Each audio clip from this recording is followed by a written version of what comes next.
কাপটা করে পানি দেন, পানিটা খাবো দেন, আমি ধরে খেয়ে নিচ্ছি।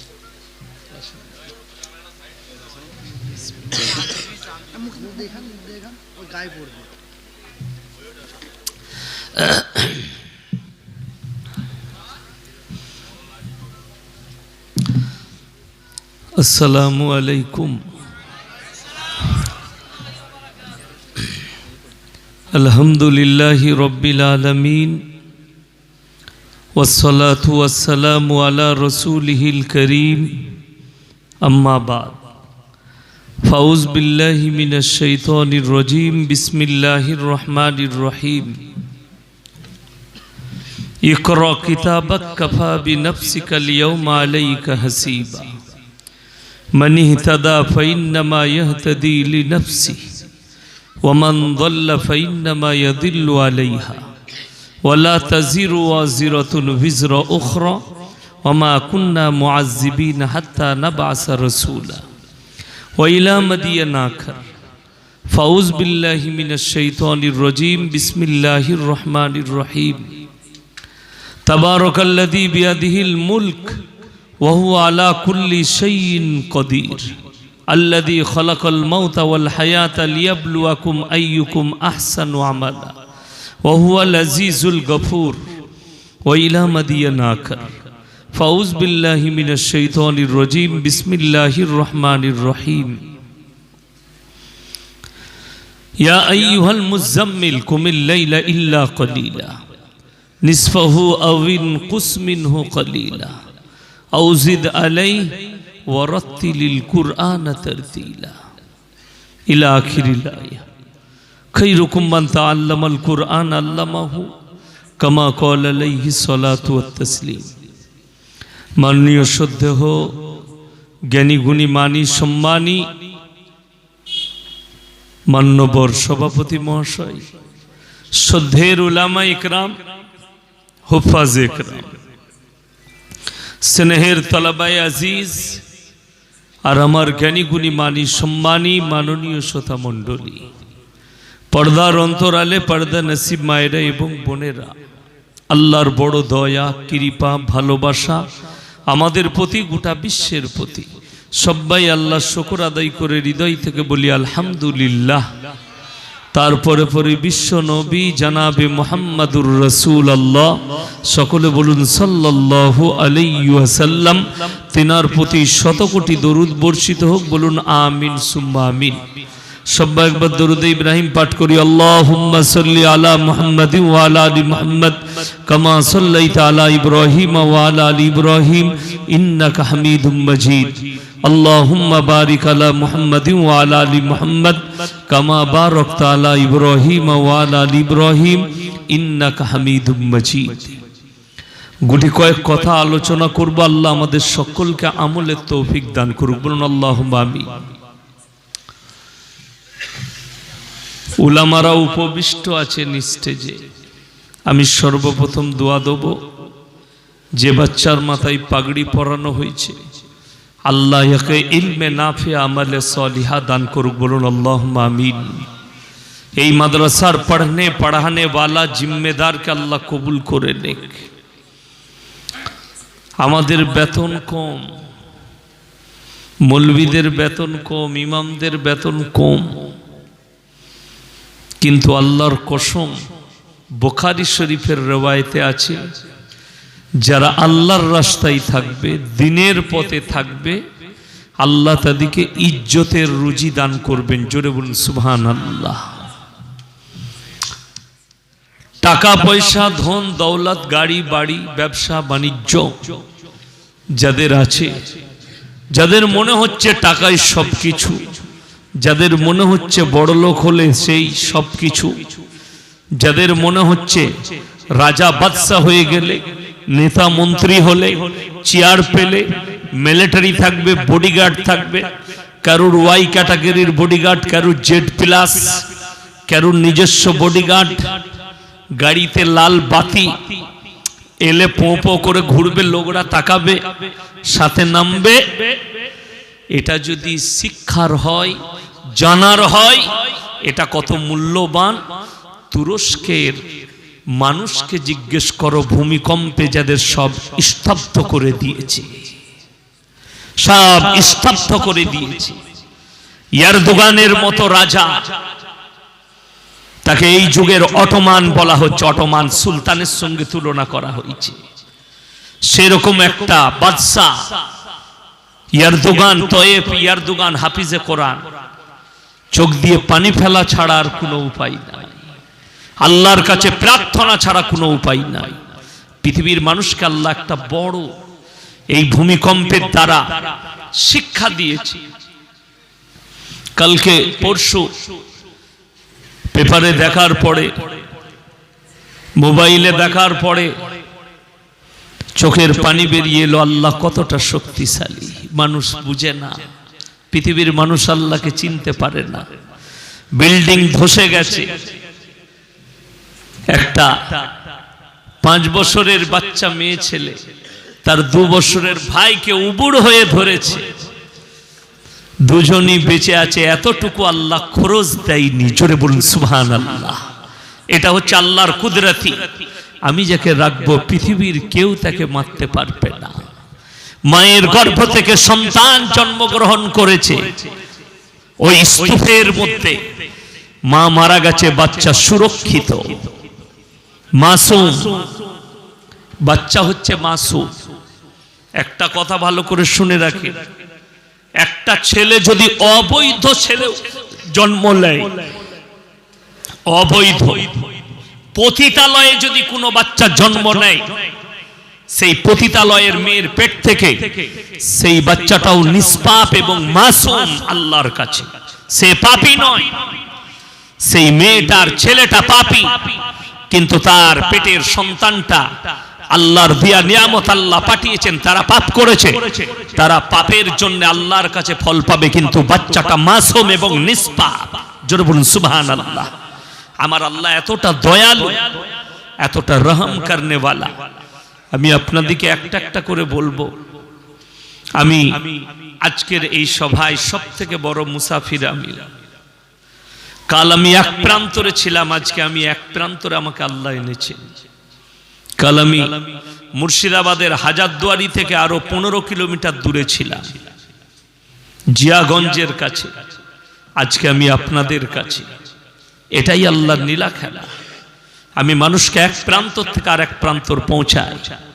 আমি ইচ্ছা করলে ভালো মন্দ, কল্যাণ অকল্যাণ, দুঃখ কষ্ট, হায়াত মত, সবের মালিক হচ্ছেন একমাত্র আল্লাহ। এটা সবাই বিশ্বাস করব, বলুন ইনশাআল্লাহ। পৃথিবীতে বাকি কেউ নেই। আপনারা দেখেছিলেন খবরে, যারা বেঁচে আছেন, যারা বুদ্ধিজীবী, 2012 সালে একজন লন্ডনের পপ বৈজ্ঞানিক বলেছিলেন, পপ বৈজ্ঞানিক, 72 ঘন্টার মধ্যে পৃথিবী ধ্বংস হয়ে যাবে। আপনারা শুনেননি? দুনিয়াটা আছে না ধ্বংস হয়ে গেছে? আছে। আমি সেই সময় মুর্শিদাবাদের মাটিতে বলেছিলাম, সোশ্যাল মিডিয়া ছিল না, নাইলে মানুষ শুনতো। যে বলেছে 72 ঘন্টার মধ্যে পৃথিবী ধ্বংস হবে, 72 কেজি গাঁজা খেয়ে বলেছে। সে কি পণ্ডিত জানি না। কেন? যারা কোরআনের উপরে বিশ্বাস রাখে, আমরা উলামারা, আলেমরা, যাদের ঈমান মজবুত, যারা আল্লাহর উপরে বিশ্বাস রাখে, কোরআন তাদের জন্য দিয়েছে। আমরা কখনো গাঁজাখোরদের কথা বিশ্বাস করব না। কেউ যদি বলে কালকে পৃথিবী ধ্বংস হবে, পরশু হবে, তার কথা যদি আপনি বিশ্বাস করলেন, ঈমান কমজোর হয়ে যাবে, ঈমান চলেও যেতে পারে। কেন?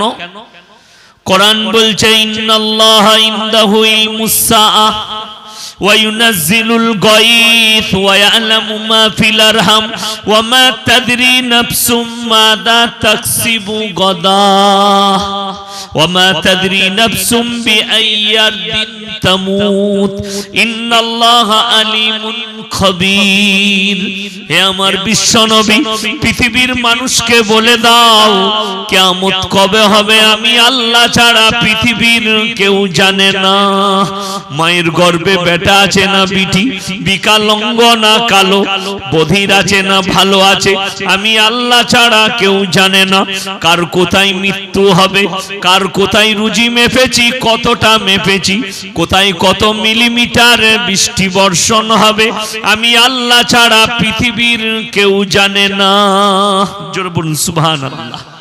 আল্লাহ এটা পৃথিবীর মানুষের জন্য নসিহত করলেন, তোমরা গাঁজাখোর নেমো হারামের কথা বিশ্বাস করো না, এসব আমি জানি।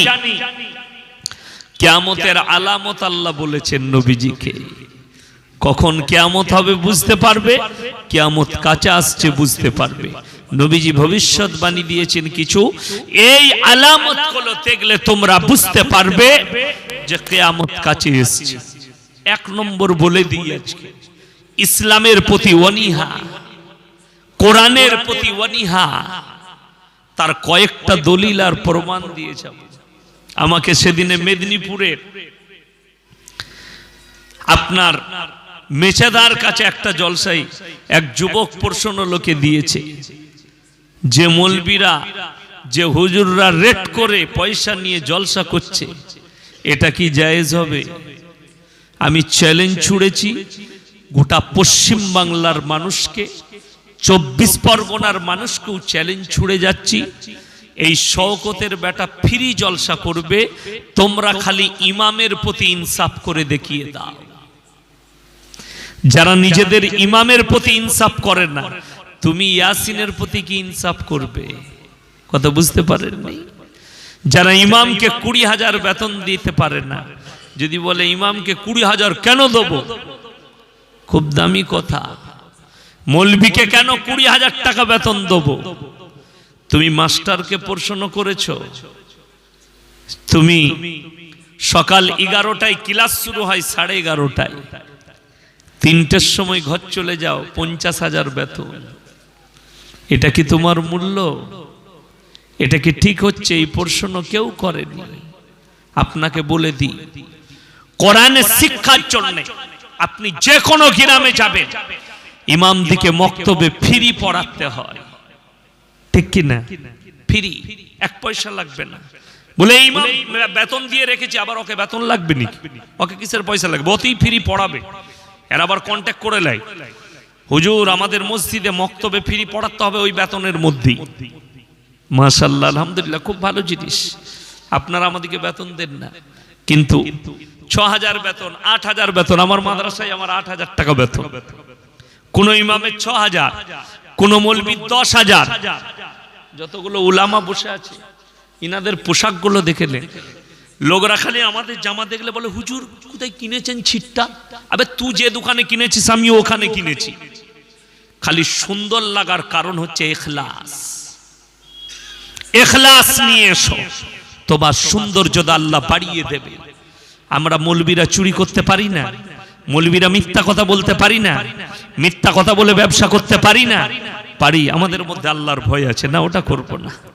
6,000 টাকাটাই ঠিক আছে, হালাল পয়সা, তা না হলে দেখিয়ে দেবো সুদ খেয়ে বড় লোক হয়ে ফাঁস কাতারে নামাজ পড়ছে আতর লাগিয়ে। আমি বললে খারাপ মৌলবী, মৌলবীরা বললে ছোট মুখে বড় কথা। আপনি দেখতে পাবেন, খুঁজেলেন আপনার 24 পরগনায় ইয়াসিন বলে গেল, আপনি খুঁজে বার করুন, 24 পরগনাতে পাবেন, বর্তমানে পাবেন। গোটা রাজ্যর হাল বলে যাচ্ছি, সুদ খায়, লটারি কাটে, পাপ করে, ব্যভিচার করে, মসজিদে নামাজ পড়ে। যদি প্রমাণ চান, আমার বর্তমানে চোখে আঙ্গুল দিয়ে লোকটার মুখে হাত দিয়ে প্রমাণ দিয়ে দেবো, আমি সেরকমই বাপের বেটা একজন। চলো আয় দেখো, এই লোকটা নামাজ পড়ে, এই লোকটা মসজিদ কমিটিতে আছে, এই লোকটা ব্যভিচার করছে, লোকের বউকে নিয়ে পালিয়ে এসে ঘর করছে, আমি প্রমাণ দেবো আমার বর্তমানে। অথচ গ্রামের মানুষ তাদেরকে অ্যাকসেপ্ট করেছে, কিন্তু একটা মৌলবীকে অ্যাকসেপ্ট করবে না। আপনাদেরকে বাস্তব ঘটনা শোনাই। একটা ইমাম, কোন মুসলমান ছেলে যদি নাস্তিক হয় আর সে যদি সেই মুসলিম সমাজে বাস করে, সে মরে যাওয়ার পরে সেই ইমামকে বলা হয় জানাজার নামাজ পড়াও। কিন্তু তুমি মুফতির কাছে ফতোয়া নিয়েছো, মৌলবীদিকে তোমার হুজুরকে জিজ্ঞেস করেছো এই নাস্তিকের জানাজার নামাজ পড়া যাবে কিনা? মুসলমান ঘরে জন্ম নিয়েছে, সে নাস্তিক তার জানাজা পড়িয়ে দেবে? আমাদিকে জিজ্ঞেস করলে বলবো তাকে কুকুরকে খাইয়ে দে, শিয়ালকে খাইয়ে দে, নদীর কিনারায় ফেলায়, তাকে কুকুরে বিড়ালে খাক, কিন্তু তার দাফন কাফন আর জানাজার নামাজ পড়া যাবে না। যদি এই কথাটা কোনো ইমাম বলে তার চাকরি চলে যাবে। ঠিক বলছি না ভুল বলছি? সকালবেলায় বলবে তুমি চলে যাও, তোমার চাকরি থাকবে না, যেহেতু আমাদের মুসলমান। কে বললো মুসলমান? আল্লাহকে বিশ্বাস করেনি, নবীজিকে বিশ্বাস করেনি, কোরআনের উপরে বিশ্বাস রাখেনি। আপনাকে অবাক লাগবে আজকে মানুষের যে অনীহা শুনেলেন, ইস ঘর কো আগ লাগি ঘর কি চিরাগ সে। মুসলমান তোমরা নিজেদের ঘরে নিজেরা আগুন ধরিয়েছো, অপরকে গালি দিয়ে লাভ হবে না। আপনি অবাক হবেন, আজকেও যদি স্পেনের বুকে যান, বড় বড় মাদ্রাসার মসজিদ গুলোকে মদের বার, আর সেখানে পতিতালয় খুলে দেওয়া হয়েছে। তার কারণ কি জানেন? উলামাদের পাশে আম দাঁড়ায়নি, এই মুসলমানদের দ্বারাই ক্ষতিগ্রস্ত করা হয়েছিল এই মাদ্রাসার মসজিদ গুলো। আপনার জানা নেই, এখানে 40টা মোবাইল আমার সামনে বসে আছে রেকর্ডিং করার জন্য। এদের শুকর আদায় করুন, এটা দেখে রাগ করবেন না। এই ইউটিউবারদেরও যারা ছুটে এসছে 100 কিলোমিটার 50 কিলোমিটার রেকর্ডিং করে ইয়াসিন ভাইয়ের জলসাটা ছাড়বো, মানুষের কাছে পৌঁছাবে, এদের শুকর আদায় করুন। আজকে আপনারা আমাকে চিনতেন না, চিনিয়েছে এই ইউটিউবাররা, চিনিয়েছে এই মোবাইলওয়ালারা। তবে আপনারা আমাকে চিনেছেন ইয়াসিনকে, তা না হলে ইয়াসিনকে কেউ চিনত না। আমার বাবাকে চিনেছেন ইনারা, কিন্তু আমাকে চিনেনি। আমার ভাই শুনেলেন, এরকম 40টা মিডিয়া দেখে আপনি বিরক্ত হচ্ছেন, আর আপনার জানা নেই এই পৃথিবীতে 1.5 থেকে 2 লক্ষ ইলেকট্রিক মিডিয়া কোরআনের বিরুদ্ধে, দাড়ি টুপি মাদ্রাসা মসজিদের বিরুদ্ধে চক্রান্ত শুরু করেছে। মিটিয়ে দাও মাদ্রাসাগুলো, মিটিয়ে দাও দাড়ি টুপি ওয়ালাদিকে। আপনারা পেপার খুললে পাবেন, মোবাইল খুললে পাবেন, আপনার উপরে কতগুলো চক্র এসে দাঁড়িয়েছে, আপনি রুখতে পারবেন না। আপনাদিকে বলে যাই, কত বড় দুর্নীতিমূলক চক্র, আপনি অবাক হয়ে যাবেন আমি তথ্য দিলে। আপনি খুঁজলেন দেখবেন, বহু শিক্ষিত মানুষ কি বলে জানে? এই মৌলবীরা কিছুই জানে না। আল্লাহর নবী বলেছেন, শিক্ষার জন্য তোমরা চীন দেশে পাড়ি দাও। আপনারা শুনেননি কথাটা? লোককে বলে এটা হাদিস। আমি 24 পরগনার মাটিতে বলে গেলাম, এই হাদিসটা বুখারী, তিরমিজি, আবু দাউদ, ইবনে মাজাহ কোথায় আছে? নাসাই শরীফ। ওই শিক্ষিত দিকে বলে যায়, একবার আমার মোবাইলের হোয়াটসঅ্যাপ নম্বর পাবে ইউটিউব থেকে, নাইলে আমাকে লাস্টে জিজ্ঞেস করে নেবে, আমাকে ইবারত সহ আর হাদিসের নম্বর সহ পাঠাবেন, আমি তার জুতোর মালা পরব। এটা হাদিসই নয়, নবীজির নাম করে তহমত লাগানো হয়েছে, যাতে করে এদের মেয়েদিকে আর বিবিদিকে রাস্তায় আনা যায়, বেপরদা করা যায়। আমি আপনাদেরকে বলে যাই, এটা হচ্ছে শিক্ষিতদের ব্রেন ওয়াশ। মুসলমানদের ব্রেন ওয়াশ করো, আর তাদের মা বোনকে রাস্তায় নিয়ে এসো। তারা যেন কলেজে গিয়ে বেল্লনাপনা করে, তারা যেন ইউনিভার্সিটিতে গিয়ে বেল্লনাপনা করে। আর আমাদের মতো মৌলবীকে জিজ্ঞেস করে, আমার বিবি স্কুলে চাকরি করে, পর্দার সহিত যায়। পর্দা মানে বুঝেছিস? বোরকাটাকে পর্দা কে বললো? হিজাবটাকে পর্দা কে বললো? হিজাব শালীন পোশাক, যার দ্বারা ইজ্জত ঢাকা যায়। বোরকা শালীন পোশাক, যার দ্বারা ইজ্জত ঢাকা যায়। পর্দা মানে হচ্ছে একটা নারী তার 4 দেওয়ালের বাইরে যাবে না। আজকে ইসলামকে কিভাবে বিকৃত করা হচ্ছে বলে দিই। আপনাদের গোটা 24 পরগনা, হাওড়া, হুগলি, বহু জায়গায় স্টেজেতে গজলের প্রতিযোগিতা হয় না? 18-20 বছরের বালিকা মেয়েরা এসে এখানে স্টেজেতে প্রকাশ্যে সমস্ত মানুষের সামনে তারা গজল পাঠ করে। এটা জিজ্ঞেস করেছেন কোন মুফতিকে, এটা সারাসার হারাম এবং নাজায়েজ কাজ। সেই মেয়েটাকে দেখে 10টা যুবক যখন বলবে, মনে মনে ভাববে, তার মনেতে ফিলিংস আসবে, এই মেয়েটার সঙ্গে ব্যভিচার করতে পারলে ভালো হতো। ওই মেয়েটাও পাপী, যারা প্রোগ্রাম দিয়েছে তারাও পাপী, আর ওই ছেলেটারও মনেতে তার নফসের জিনা হলো। কিন্তু আমাদের দেশ তো মৌলবীর কথাই চলে না, হারামখোরের কথাই দেশ চলে। আমি বললে খারাপ, আমরা মৌলবীরা বললে অপরাধী না। আপনারা নেতা চুজ করতে পারেন, একটা ইমাম রাখতে গেলে আপনারা কাকে খুঁজেন? মাতালকে না গাঁজাখোরকে? কথা বলেন না? খুঁজবেন একটা আলেম, জিজ্ঞেস করবেন হাফেজ কিনা, আলেম কিনা, যোগ্যতা কতটা আছে মানুষ জানতে চায়। কিন্তু আপনি সমাজের একজন নেতা হিসাবে যাকে মানবেন তার যোগ্যতা জানবেন না। লোকটা হারাম খায় না, মদ খায় না, পাপ করে না, জিনা করে, সমাজের লোক তাদেরকে অ্যাকসেপ্ট করে। আজকে আমি চ্যালেঞ্জ ছুড়ে বলে যাচ্ছি, আমাকে অনেকজন ভালোবাসে, বাংলাদেশে হাজার হাজার মানুষ আমার ভালোবাসার লোক আছে, দোয়া করে। আজকে একজন বাংলাদেশের প্রবাসী কাতার থেকে ফোন করেছিল, হুজুর আমি আপনাকে মহব্বত করি, ভালোবাসি আল্লাহর জন্য, আপনার বয়ান ভালো লাগে, সবকিছু মেনে নিলাম। কালকেই যদি আমি ইয়াসিন বলি, তোমাদের সেবা করব, তোমাদেরকে হালাল রাস্তা দেখাবো, আমার মতো মৌলবি ভোটে দাঁড়িয়েছে, আমাকে ভোট দাও, সমাজের লোক বলবে তুমি ইয়াসিন নোংরা হয়ে গেছো। কেন? বাস্তব কথা বলেছেন আপনি, বলবেন রাজনীতি নোংরা। কথাটা বুঝতে পেরেছেন না? বলে না সমাজের লোক? আপনারা বলবেন এক্ষুনি। আমি যদি বলি কালকে ভোটে দাঁড়াচ্ছি, আপনারা বলবেন, অনেক যারা আমার ভালোবাসার মানুষ আছে, হুজুর দাঁড়াবেন না, রাজনীতি নোংরা। আপনি বলবেন রাজনীতি নোংরা, এতে মৌলবীদের যাওয়া ঠিক নয়। দামি কথা বলেছেন আপনি, তাইলে নিজের মুখে আপনারা প্রকাশ করছেন রাজনীতিটা ভারতের নোংরা, এখানে মৌলবীদের যাওয়া ঠিক নয়। সেখানে কারাপশন হয়, চুরি হয়, ডাকাতি হয়, মিথ্যা কথা হয়। কোরআন শুনেলেন এরপরে। আমি গাঁজাখুরি বকতে আসিনি। কোরআন বলছে আতিউল্লাহ ওয়া আতিউর রাসূল ওয়া উলিল আমরি মিনকুম ফাইন তানাজাতুম ফি শাইইন ফারুদ্দুহু ইলাল্লাহ। হে আমার নবী বলো, তোমরা যদি আল্লাহ এবং রাসূলের পরে যাকে নেতা সিলেক্ট করবে, আগে লক্ষ্য করবে তার মধ্যে ইলম আছে কিনা, হারাম হালাল আছে কিনা, তার মধ্যে ইসলামী জ্ঞান আছে কিনা, তারপরে তোমরা নেতা সিলেক্ট করবে। আজকে যতগুলো পাপ সমাজে হচ্ছে, ইমাম দিকে নেতা না মানার কারণে হচ্ছে। লেখেলেন মৌলবী দিকে নেতা না মানার কারণে হচ্ছে। আপনাকে দেখিয়ে দেব, সমাজে বিবাহ হয়, বিবাহতে হারাম কাজ, সমাজে খাতনা হয়, খাতনায় হারাম কাজ, সমাজে মানুষ মরে গেলে কতগুলো হারাম কাজ হয়। কেন? উলামাদের সংস্পর্শে না থাকার কারণে, মাদ্রাসা মসজিদের সংস্পর্শে না থাকার কারণে। আপনাদের জানা নেই, এই ভারতের মাটি থেকে কোরআনকে মিটিয়ে দেওয়ার পুরো চক্র রচে দিয়েছিল ইংরেজের বাচ্চারা। 200 বছর রাজত্ব করেছে।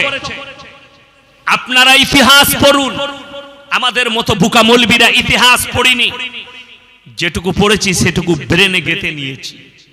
200 বছর রাজত্ব করেছে। গুজরাটের গোমতী নদীর তীরে ইংরেজরা কয়েক লাখ কোরআনকে নিয়ে গিয়ে জ্বালিয়েছে। শাহ আব্দুল আজিজ মুহাদ্দিস দেহলভী রহমতুল্লাহ আলাই তিনি বললেন, এই ইংরেজের বাচ্চারা শোনো, তোমরা কি মনে করেছো 10 লাখ কোরআনকে জ্বালিয়ে ইসলামকে মিটিয়ে দেবে? বলে কেন? বলে না, কোরআনকে মিটাতে পারবে না। বলে আমরা ভারতের নয়, পৃথিবীর কোরআনকে মিটাতে চাই। আমার ভাইয়েরা, আমার মায়েরা, বোনেরা, শাহ আব্দুল আজিজ মুহাদ্দিস দেহলভী বললেন, হে ইংরেজের বাচ্চারা শোনো, আমার আল্লাহ রাব্বুল আলামিন কোরআনে বলেছেন, ইন্না নাহনু নাযালনা যিকরা ওয়া ইন্না লাহুল হাফিজুন। এই কোরআনকে আমি আল্লাহ রাব্বুল আলামিন অবতীর্ণ করেছি, আর এর হেফাজতের দায়িত্বও আমি আল্লাহ নিজে নিয়েছি। জোরে বলুন সুবহানাল্লাহ। কোথায়? ওই কাগজের মধ্যে নয়। কোথায়? ওই আপনারা মনে করছেন মাদ্রাসায় যে আপনার আলমারিতে তাকে যে কোরআনটা রাখা আছে ওইভাবে না, ওই কাগজের মধ্যে নয়। কিয়ামতের আলামতের মধ্যে বড় আলামত শুনে নেন, যেদিকে পশ্চিম দিকে সূর্য উঠে যাবে, আর সেই দিনে আল্লাহ আমালিয়াতের দরজা বন্ধ করবেন। শুধু তাই নয়, আল্লাহ তাআলা এই কোরআন থেকে আয়াতগুলোকে তুলে নেবেন, কিন্তু কোরআন এক জায়গায় মাহফুজ থাকবে, এক জায়গায় থেকে যাবে। সেটা হচ্ছে এই হাফিজে কোরআনদের সিনের মধ্যে আল্লাহ 30 পারা কোরআন গেঁথে দিয়েছে। জোরে বলুন সুবহানাল্লাহ। একটা হাফিজে কোরআন জিন্দা থাকলে, হে ইংরেজের বাচ্চারা, এরকম 100 কোটি কোরআন ছেপে চলে আসবে। জোরে একবার বলুন নারায়ে তাকবীর। আল্লাহ। শুধু তাই নয়, আরো একটু আগে চলুন। আমার আল্লাহ রাব্বুল আলামিন বললেন ফালান তাজিদা লিসুন্নাতিল্লাহি তাবদীলা। হে আমার বিশ্ব নবী, পৃথিবীর মানুষকে বলো, গোটা পৃথিবীর শক্তি যদি একদিকে দাঁড়িয়ে যায়, আমার কোরআনের একটা জের জবরকে মিটাবার মতো ক্ষমতা পৃথিবীর কোন শক্তি নেই। জোরে বলুন সুবহানাল্লাহ। আমি কেন বললাম ইস ঘর কো আগ লাগি ঘর কি চিরাগ সে। মুসলমান, তোমরা নিজেদের ঘরে নিজেরা আগুন ধরিয়েছো। খালি প্রুফ গুলো শুনলেন। তসলিমা নাসরিন কাদের ঘরের মেয়ে, হিন্দু না মুসলিম? মুসলিম। জাস্টিস ইনায়েতুল্লাহ মুসলমান ঘরের ছেলে। ওয়াসিম রিজভী 26টা আয়াতের উপরে সুপ্রিম কোর্টে কেস ঠুকেছিল, এগুলো ব্যান করতে হবে কোরআন থেকে। তিনিও মুসলিম ঘরের ছেলে। বড় কষ্ট লাগে, সুপ্রিম কোর্ট খারিজ করেছে। আল্লাহর কসম, আল্লাহর কসম, আল্লাহর কসম, 1 কোটি ওয়াসিম রিজভী যদি ভারতের বুকে পয়দা নিয়ে নেয়, আমার আল্লাহর কোরআনের একটা জের জবরকে পরিবর্তন করার ক্ষমতা পৃথিবীর কোনো শক্তি রাখে না। পৃথিবীর সব বাদশা যদি জালিম হয়ে যায়, সব বাদশা যদি কোরআনের বিপক্ষে হয়, তারপরও আল্লাহর কসম কোরআনকে মিটাতে পারবে না। কোরআন জ্বালিয়ে মিটিয়ে দেওয়া যায় না, কোরআনকে পুড়িয়ে মিটানো যায় না, কোরআনকে ছিঁড়ে মিটানো যায় না। পৃথিবীর একটা দেশে কোরআনকে ছিঁড়ে পানির মধ্যে ফেলা হয়েছে। আল্লাহর কসম, কতজন চেষ্টা করলো, আর তোমরা কোরআনকে মিটিয়ে দেবে না, মিটাতে পারবে না। কোরআন যে সত্য কিতাব তার প্রুফ শুনেলেন। আমি অনেক অমুসলিম হিন্দু ভাইদিকে বলি, তাদেরকে রেসপেক্ট করি, তাদেরকে বলি শোনো, কোরআন এমন একটা আজমতপূর্ণ কিতাব, যাদের সন্দেহ আছে কোরআনের প্রতি, কোরআন কেমন কিতাব, তাদেরকে বলে দিই কোরআনটার সম্পর্কে একটু জ্ঞান অর্জন করবেন। কোরআনের মধ্যে আল্লাহ তাআলা অলংকার বাজাই রেখেছেন। পৃথিবীর কোন ধর্মগ্রন্থে, পৃথিবীর কোন কিতাবে, কোন মৌলবি মুহাদ্দিসের লেখা, কোন গায়কের, কোন সাহিত্যিকের লেখা কোন বইয়েতে অলংকার বাজাই নেই। আমার আল্লাহ কোরআনে অলংকার বাজাই রেখেছেন, আপনি অবাক হবেন। অলংকার কি গুদা বাংলায় বুঝাই। আপনারা ছড়া পড়েছেন, অনেক পড়েনি? বন্দে আলিমিয়ার লেখা ছড়া। আমাদের ছোট গায়ে ছোট ছোট ঘর, লাস্টের অক্ষরটা কি এলো বাবা? র। আমাদের ছোট গায়ে ছোট ছোট ঘর, র এলো। থাকি সে তা সবে মেলে নাহি কেউ পর। আবার র এলো। পাড়া সকল ছেলে মোরা ভাই ভাই। অলংকার ভেঙে গেল, হর্ষই চলে এলো। একটা এরকম পদ্য, একটা গদ্য, একটা গান, একটা গজল, একটা কোন মৌলবীর লেখা বই নিয়ে এসো, যার মধ্যে অলংকার বাজাই আছে। যেখান থেকে শুরু করবে তার শেষ পর্যন্ত প্রত্যেকটা লাইনের শেষে একটাই অক্ষর ব্যবহার করতে হবে। পৃথিবীর কোন কবি, কোন সাহিত্যিক পারেনি। আমি শিক্ষিত দিকে চ্যালেঞ্জ দিচ্ছি, একটা এমন কোন ধর্মগ্রন্থর কিতাব নিয়ে এসো, এমন কোন সাহিত্যিকের বই নিয়ে এসো, এমন কোন গজল আনো, এমন কোন গান আনো, যারা গান লিখেছে, গজল লিখেছে, যারা সাহিত্যিক, যারা গদ্য লিখেছে, পদ্য লিখেছে, তোমরা বার করতে পারবে না যে তার পদ্যর মধ্যে অলংকার বাজাই আছে।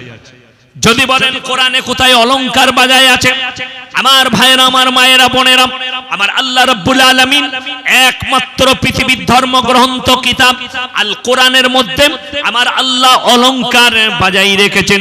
জিজ্ঞেস করুন কোরআনকে, কোরআন বলছে আমাকে জিজ্ঞেস করো, ওয়াশ-শামসি ওয়া দুহাহা ওয়াল কমারি ইযা তালাহা ওয়ান নাহারি ইযা জাল্লাহা ওয়াল লাইলি ইযা ইয়াগশাহা ওয়াস সামাই ওয়া মা বানাহা ওয়াল আরদি ওয়া মা তাহাহা ওয়া নাফসি ওয়া মা সাওয়াহা ফাআলহামাহা ফুজুরাহা ওয়া তাকওয়াহা। জোরে বলুন সুবহানাল্লাহ। প্রত্যেকটা আয়াতের নিচে শেষে একটাই অক্ষর আল্লাহ সূরার শেষ পর্যন্ত ব্যবহার করলেন। হ্যাঁ, আমি আমার কোরআনে অলংকার বাজাই রেখেছি। পৃথিবীতে কেউ তার পদ্যই গদ্যই আর কোন ধর্মগ্রন্থে অলংকার বাজাই নেই। এটাই হচ্ছে কোরআন সত্য কিতাবের প্রুফ। জোরে একবার বলুন নারায়ে তাকবীর, নারায়ে তাকবীর। আবার নারায়ে তাকবীর। এই কোরআন এমন একটি আজবাতপূর্ণ কিতাব, আল্লাহর কসম, পৃথিবীর শিক্ষিতরা শোনো, জ্ঞানীরা শোনো, মূর্খরা শোনো, গোটা পৃথিবীর ভান্ডার, গোটা পৃথিবীর বায়োডাটার আমার আল্লাহ কোরআনের মধ্যে ভরে দিয়েছেন। খালি মুসলমান খুঁজে নিতে জানে না, মুসলমান পড়তে জানে না, মুসলমান বুঝতে চাই না, মুসলমান নিতে চাই না। আল্লাহর কসম, কোরআন যে আদর্শ দিয়েছে, পৃথিবীর কোন সমাজে, কোন ধর্মগ্রন্থে, কোন জায়গায় সেই আদর্শ পাবেন না। কোরআনকে যারা স্টাডি করবে, যারা নিজেদের আদর্শ মনে করে নিয়ে নেবে, আল্লাহর কসম তাদের জীবনে কোনোদিন কষ্ট আসতে পারে না। আপনার কাছে মৃত্যু তো আসবে, আপনার কাছে বালা মুসিবত আসবে না, আপনার কাছে তো আপনার মৃত্যুর ডাক দেবে, কিন্তু আপনার মধ্যে আপনার ইমানের ক্ষতি করবে না। কোরআন হচ্ছে ইহদিনাস সিরাতাল মুস্তাকিম, এ তুমি সিধে রাহ দিখায়েঙ্গে, এটাই তোমাকে সত্য পথে নিয়ে যাবে, সঠিক পথে নিয়ে যাবে। কোরআনের যে ওয়েট, কোরআনের যে ওজন, আপনি শুনলে অবাক হবেন।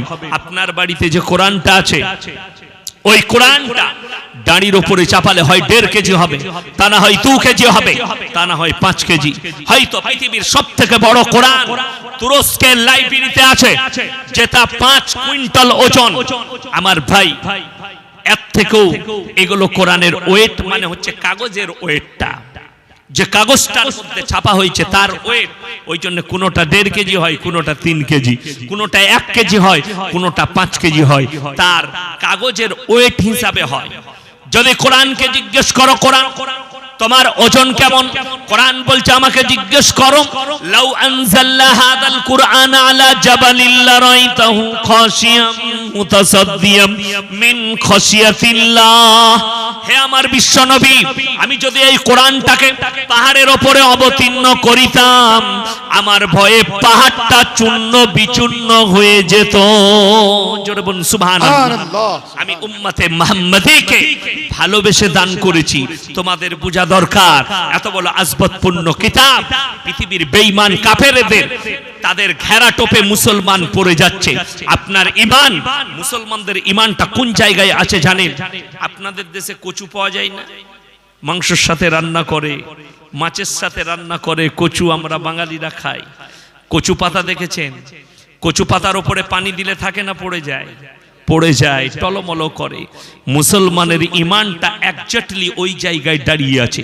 যে কোনো সময়, যে কোনো মুহূর্তে আপনার ঈমান পড়তে পারে। বেঈমানদের খপ্পরে পা রাখলি, শুনেলেন কতগুলো আপনার ঈমানকে ধ্বংস করার অস্ত্র এবং রায় দিয়ে ফেলেছে ভারত সরকার, কতগুলো দিয়েছে। আমি একটা ছোট্ট ঘটনা শুনাই। আমি যখন গুজরাট মাদ্রাসা জামিয়াতুল কিরাত কাফলেতায় পড়াশোনা করি, তো আমি ছিলাম, আর আমার সাথী একজন মারা গেছেন, কারি আলামিন, বুড়ি পুকুরে বাড়ি, আল্লাহ জান্নাতি করুক। আমার খুব ক্লোজ বন্ধু ছিল, এক বিছানায় শুতাম। তো আরো অনেকজন ছিল, 24 পরগনার ছেলে, একসাথে থাকতাম। তো সেখানে একটা লন্ডনের ছেলে ভর্তি হলো। শুনেলেন পরিবেশ কাকে বলে? আপনারা মনে করেন লন্ডনে মুসলমান আছে, ইমানদারও আছে, কিন্তু শুনেন পরিবেশ যেখানকার যেমন, পরিবেশ কত খারাপ হয়। মুসলমানের ছেলে ভর্তি হয়েছে, তো সে গোসলখানায় যায়, বালিক ছেলে, প্রত্যেক দিন দেখি গোসল করে ন্যাংটো আসে কামড়ে, বালিক ছেলে, সব বেরিয়ে গেছে। আমরা অভিযোগ করলাম অফিসে, কারি ইসমাইল সাহেবকে, যে হযরত हमारे बाजू में रहता है, ये नंगा आता है नहा के। बोले क्या बात कर? हमने जी नंगा आता है। ওকে জিজ্ঞেস করা হলো, তাদের লন্ডনের পরিবেশী তার মা বাবার সামনে, বোনদের সামনে ন্যাংটো ঘুরে বেড়ায়। জোরে বলুন না নাউজুবিল্লাহ। কিন্তু আপনি এমন একটা পরিবেশে বাস করছেন, তাকে বুঝানো হলো এটা শরীয়তে হারাম, ये जायज नहीं है, ये हमारे लिए शोभा नहीं है, इज्जत को ढकना ये बहुत बड़ी बात है। তাকে বুঝানো হলো, সে পরিবেশ পেল, তার মধ্যে ফিলিংস এলো যে সত্যিকারই আমি যেটা করছি এটা খারাপ। কোনো ছেলেটাই ন্যাংটো ঘুরে না, আমি ন্যাংটো চলে আসি কামরায়, আমি বালেগ হয়ে গেছি, আমাকে দেখে হাসে। এই ফিলিংসটা আসার পরে, তাকে বুঝানোর পরে সে বুঝতে পেরে গেল। আজকে শুনেলেন এই লন্ডন, আমেরিকা, জাপান, জার্মান থেকে শুরু করে এই মাদ্রাসাগুলো ভারতে থাকার কারণে এই উলামাদের খিদমতে কোরআনের বাদাউলাতে আপনাদের ঈমান অনেকটা টিকে আছে। যেদিন এই মাদ্রাসায় তালা পড়ে যাবে জেনে রেখে দিবেন, যেদিনে এই মাদ্রাসাগুলো চুরমার করে দেওয়া হবে, ডজার দিয়ে ভেঙে দেওয়া হবে, আমি চ্যালেঞ্জ ছুড়ে বলে গেলাম মরে যেতে পারি। আমাদের পরের জেনারেশন যারা যুবক আছো তারা শুনে রাখো, আমি মরে যাওয়ার পরেও আমার কথাটা লাকিরের মতো এই ইউটিউব আর সোশ্যাল মিডিয়ায় ভাসবে। তোমরা মনে মনে করবে ইয়াসিন সাহেব বলে গেছিল মুসলমান আর মুসলমান থাকবে না, সব বেঈমানে পরিণত হয়ে যাবে, এরা কুকুরের মতো হয়ে যাবে। কেন? এরা চায় মুসলমান দিকে যদি তাদের ঈমানকে ধ্বংস করা যায়, সর্বপ্রথম তাদেরকে কাজ করতে হবে উলামা থেকে বিচ্ছিন্ন করে দাও, মাদ্রাসা কোরআন থেকে বিচ্ছিন্ন করো। তার এক একটা আদর্শ বলে দিই আজকে, দেখবেন আমাদের সমাজে সূক্ষ্মভাবে ঈমানটা কিভাবে নষ্ট করছে। আপনি যে কোনো ডাক্তারখানায় যাবেন, যে কোনো হসপিটালে যাবেন, সেখানে যদি বলেন স্যার আমার একটা বাচ্চা হয়েছে আর একটা বাচ্চা নেব মনে করছি, তারা কি বলবে জানেন? প্রথম কথা, এই বোকা ছেলে মানুষ, জানো ছোট পরিবার সুখী পরিবার, এটা কিন্তু শিক্ষিতদের ভাষা। ছোট পরিবার সুখী পরিবার, তোমরা আর বাচ্চা নিও না। আমার ভাই আপনি অবাক হবেন, সরকার এই ষড়যন্ত্রও রেচে দিয়েছে আপনার বিরুদ্ধে। পার্লামেন্টে রায় হয়ে গেছে, একটা বক্স বন্ধ হয়েছে। আমার ভাই আমাদের দেশে পার্লামেন্টে সই হয়ে গেছে, সুপ্রিম কোর্ট রায় দিয়েছে এই ভারত স্বাধীন ভারতে একটা মেয়ে, যে কোনো ধর্মের ভারতের মেয়েরা তারা 150 থেকে 53 দিন পর্যন্ত পেটের বাচ্চাকে নষ্ট করতে পারে, অপরাধ নয়। জোরে বলুন নাউজুবিল্লাহ। এ সমাজ ব্যবস্থা ভেঙে যাবে, শুধু মুসলিম নয় গোটা ভারতের সমাজ ব্যবস্থা ভেঙে যাবে। আমার আল্লাহ রাব্বুল আলামিন 1400 বছর আগে বলেছেন, ওয়ালা তাকতুলু আওলাদাকুম খাশিয়াতা ইমলাক নাহনু নারযুকুহুম ওয়া ইয়াকুম, তোমরা দরিদ্রতার ভয়ে তোমাদের আওলাদকে কতল করো না। আজকে এরা রায় দিয়েছে তোমরা 6 মাস পর্যন্ত বাচ্চাকে নষ্ট করে দাও। এই রাস্তাঘাটে আমি বলেছি, কলকাতায় আর আপনার বর্তমানে যতগুলো বড় বড় টাউন আছে, ডাস্টবিন রাখা আছে ময়লা ফেলার জন্য, ওগুলোই আর ময়লা থাকবে না, ওগুলোই ভ্রূণ আর বাচ্চা পড়ে থাকবে। এমন একটা দিন ভারতে আসতে চলেছে। আপনার আমার ছেলে মেয়েরা, নবীজি 1400 বছর আগে বলে গেছে, কিয়ামতের আলামত তখন বুঝতে পারবে, কিয়ামত কাছে, রাস্তাঘাটে কুকুরের মতো জিনা করবে। জিনার টাইম আসছে। আজকে ইংরেজি কত তারিখ? 11। 14ই ফেব্রুয়ারি কি বুঝলেন? ভ্যালেন্টাইন ডে, কি বুঝলেন? Propose day. ছেলেরা প্রপোজ করবে নিজের প্রেমিককে। রিলেশনশিপটা এমন একটা জায়গায় দাঁড়াবে, এদের কাছে মুসলিম হোক কিংবা হিন্দু হোক, দলিত হোক কিংবা আদিবাসী হোক, খ্রিস্টান ইহুদিদের কথা তো ছেড়েই দেন, তাদের কোনো জাতপাত নেই। কিন্তু আমাদের দেশে হিন্দুদেরও সংস্কৃতি আছে, মুসলিমদেরও আছে। আমার ভাই এমন একটা যুগ আসতে চলেছে, তাদের কাছে রিলেশনশিপটা হবে শুধুমাত্র মিলামিশাটা সাধারণ একটা ব্যাপার, ছোটখাটো ব্যাপার, কোনো ব্যাপার নেই। আজকে এর সঙ্গে মিলামিশা করলাম, কালকে আরেকজনের সঙ্গে। আমরা পড়িনি ইউরোপ আর লন্ডনের দেশগুলো, ইউরোপের দেশগুলোতে মিডিয়ারা বলছে প্রতি বছর তাদের খালি নাইট ক্লাবে 50,000 খালি বউ পাল্টা পাল্টি হয়। জোরে বলুন নাউজুবিল্লাহ। তোর বউটাকে আজকে নিয়ে যা, 1 বছর চালাগা, আবার আমি তোরটা নিয়ে যাই 1 বছর দিয়ে, 1 বছর পরে আবার পাল্টা পাল্টি করবো। হায় হায় হায় হায়। এদের থেকে কুত্তা ভালো, এদের থেকে জীবজন্তু জানোয়ার ভালো। আর এই পরিবেশ আমি বলছি মুসলমানদের কাছে মেঘের মতো ঘুরে আসছে। আর যেটুকু বেঁচে আছেন এই উলামা, মাদ্রাসা, মসজিদ, কোরআন, নামাজ, রোজা আর জলসা জুলুসের কারণে বেঁচে আছেন। সাবধান হন, আপনার পরিবারকে সাবধান করুন। আমাদের সমাজের লোককে জিজ্ঞেস করুন, সকাল বেলায় যারা দামি দোকানে চা খায় কলকাতায়, শিক্ষিত দিকে জিজ্ঞেস করুন মুসলমানদেরকে কিভাবে গুমরা করা হয় শুনে নে। বলে যে মুসলমানরা মার খাচ্ছে কেন? বলে এদের কাছে এডুকেশন আর শিক্ষা নেই বলে। এটা হচ্ছে দুর্নীতিমূলক কথা।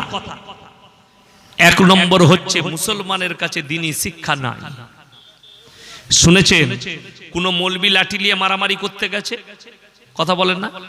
কোন মৌলবি বোমা নিয়ে মারামারি করতে গেছে ইমাম সাহেব শুনেছেন? না, শুনতে পাবেন না। আল্লাহ আমাদের মধ্যে ইলম দিয়েছে, আর সব থেকে বড় জিনিস যেটা সবর এবং ধৈর্য ধারণ করার ক্ষমতা দিয়েছে। সবর এবং ধৈর্য ধারণ করার ক্ষমতা। আমি মুর্শিদাবাদে ছিলাম, নাম করব না। আমাকে বললে হুজুর আপনাকে মাগরিবের পরে চাপাবো। আমি বললাম ঠিক করে বলো। জি মাগরিবের পরে চাপাবো। আমি ড্রাইভারকে বললাম বাবা ঘুমানো যাবে না, ভোর 4টায় ঢুকেছি, ফজরের নামাজ পড়েছি বৃহস্পতিবার, গোসল করে বেরিয়ে গেছি, জুম্মার নামাজ পড়েছি রাস্তায়, 250 কিলোমিটার রাস্তা, সেখানে মাগরিবের আগে ঢুকলাম। বলছে হুজুর আপনাকে দিলে লোক পালিয়ে যাবে, দেবো না, আপনাকে লাস্টে দেবো। আমি তাদেরকে বললাম আমি ওয়াদা খিলাফকারী বক্তা নয়, কিন্তু এটা যদি আমি তোমাদিকে বলতাম যে বাবা আমি যেতে পাচ্ছি না, তোমরা আমাকে মা বোন তুলে গাল দিতে। আমরা কিন্তু পারবো না, আল্লাহ আমাদেরকে ইলম দিয়েছে, আমরা নবীর ওয়ারিস, আমরা পারি না। আমি প্রমাণ দেব 10টা এরকম আমার ডায়েরিটা এনে। কালকে জলসা, আজকে ফোন করছি বাবা কোন দিকে যাব? হুজুর জলসা হবে না। মুর্শিদাবাদের মাটিতে আমি 220 কিলোমিটার চলে গেছি, আর মাত্র 10-15 কিলোমিটার বাকি আছে। চা খেতে দাঁড়িয়েছি, বাবু 1 টাকা রাস্তা খরচ দেয়নি, কোন দিকে ঢুকবো? হুজুর বলতে ভুলে গেছি জলসাটা হবে না। বাড়ি ফিরে এসেছি, একটা কথা বলিনি। আমি বলেছি আল্লাহ তোমাদের মঙ্গল করুক, আল্লাহ ভালো করুক। এই ভাষাটা যদি একটা বক্তা বলে, আমাদের সমাজের লোক আমাদেরকে মা বোন তুলে গাল দেয়। সেদিনে আমার শরীর খারাপ ছিল, সেলাইন চলেছে আমার, সেলাইন চলেছে আমার 24 ঘন্টা নয় 48 ঘন্টা। আমার বাড়িতে আমার ভাইরা ভাই ডাক্তার বর্ধমানের, চেম্বার ক্যান্সেল করে আমার কাছে ছিল আমার বাড়িতে। আমি উঠতে পারিনি, এত পায়খানা, বমি, জ্বর, 5টা লেপ ঢাকা দিয়েছিল, তারপরও আমার কাঁপুনি কম হয়নি। আল্লাহ সুস্থতা দান করেছে। যাদের জলসা ছিল তাদের বিশ্বাস হয়নি, মৌলবীর ঘরে চলে এসছে। যে আলেমকে বিশ্বাস করে না, সেই আলেমের জলসা শুনে কি করবে? আমার বাড়িতে এসছে, হুজুর মিথ্যা কথা বলছে নাকি? বড় কষ্ট লাগলো, আমি বুকে ব্যথা পেলাম। আল্লাহ এই কওমকে হিদায়েত দাও, যারা নবীর ওয়ারিসের উপরে বিশ্বাস রাখতে পারে না। আমি তাদেরকে বললাম বাবা আমি পয়সার লেগে জলসা করলে বিশ্বাস করুন 3টে করে দাওয়াত পাবো। আমার কাছে একদিন থাকলে বুঝতে পারবেন, প্রত্যেক দিন 500টা কল আসে, আমি ফোন তুলতে পারি না। মাদ্রাসার ক্লাসে থাকলে ফোন তুলি না। আমি আমার পিএকে দিয়ে দিই, কথা বলে এত কথা বলতে পারবো না, ব্রেন হ্যাং হয়ে যাবে। 3টে করে ডবল জলসা করার জন্য বলে, কিন্তু আমাকে কেউ অনুরোধ করবেন না। আমার কাছে ডবল জলসা করা হারাম। আমি আমার নেচারে জানি, আমি ডবল জলসা করতে চাই না। একটা আমার প্রিয় মানুষ এই বছরে বহু পায়ে হাতে ধরে দাওয়াত দিয়েছে, হুজুর আপনার আব্বার সঙ্গে আমার আব্বার বন্ধুত্ব, আপনার আব্বার ক্লোজ ফ্রেন্ড। আমার আব্বাজি ডেকে বললে বাপ এটা করে দাও। আমি বললাম আমার মিজাজের খিলাফ।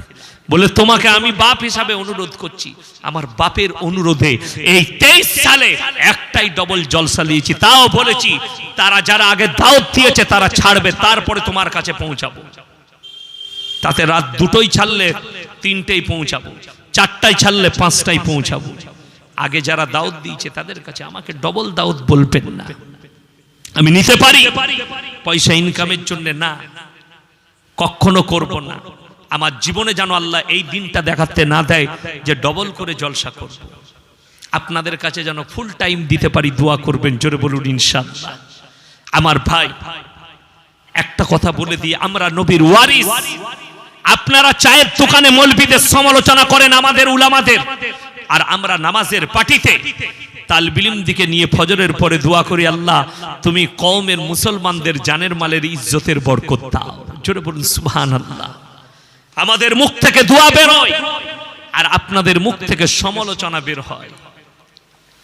রাস্তায় থাকলে মাঝে মাঝে চোখ দিয়ে পানি আসে মুসলমান ভাইদের জন্য। যখন শুনি কোনো মুসলমানকে পিটিয়ে মেরে দিয়েছে, তুরস্কের মুসলমানদের দেখে বুকে ব্যথা হচ্ছে, চোখের পানি আসছে। আল্লাহ, যারা মারা গেছে তাদেরকে শহীদের মর্তবা দাও। সকলে জোরে বলুন আল্লাহুম্মা আমিন। আমিন। বাংলাদেশের যে উলামারা জেলের কোঠরিতে আছে, জালিম হাসিনা সরকারের হাত থেকে সেই আলেমদিকে হেফাজত করো। জোরে বলুন আল্লাহুম্মা আমিন। আমি দোয়া করি উলামাদের জন্য। এই যে মাদ্রাসা, কত বড় সম্পদ আপনি অনুভব করতে পারবেন না। দিল্লি থেকে লাহোর পর্যন্ত এমন কোন গাছ ছিল না যেখানে আলেমদিকে ইংরেজরা ঝুলাইনি। দেশকে স্বাধীন করার জন্য মুসলিম সমাজের মধ্যে সবথেকে প্রথম যিনি জান দিয়েছেন তারা হচ্ছে উলামা। জোরে বলুন সুবহানাল্লাহ। আলেমরা আজকে আবার বলে যাচ্ছি, আপনারা আমার আগে আমার বাবাজি বললেন, আমি আপনাদেরকে ওয়াদা করে যাচ্ছি, মুসলমান যদি তোমাদের উপরে খারুচ আসে, সব থেকে প্রথমে বুকেতে গুলি খাবে এই উলামায়ে দ্বীনরা, এই মাদ্রাসা তালিবে ইলমরা। মাদ্রাসা থেকে আন্দোলন শুরু হয়েছিল, ওই জন্য ইংরেজদের প্রথম মেহনত ছিল এই মাদ্রাসাগুলোকে গুড়িয়ে দাও, উলামাদিকে শেষ করে দাও, তবে মুসলমান সমাজকে সহজে তাদের ঈমানকে ধ্বংস করা যাবে। কিন্তু তারা পারেনি।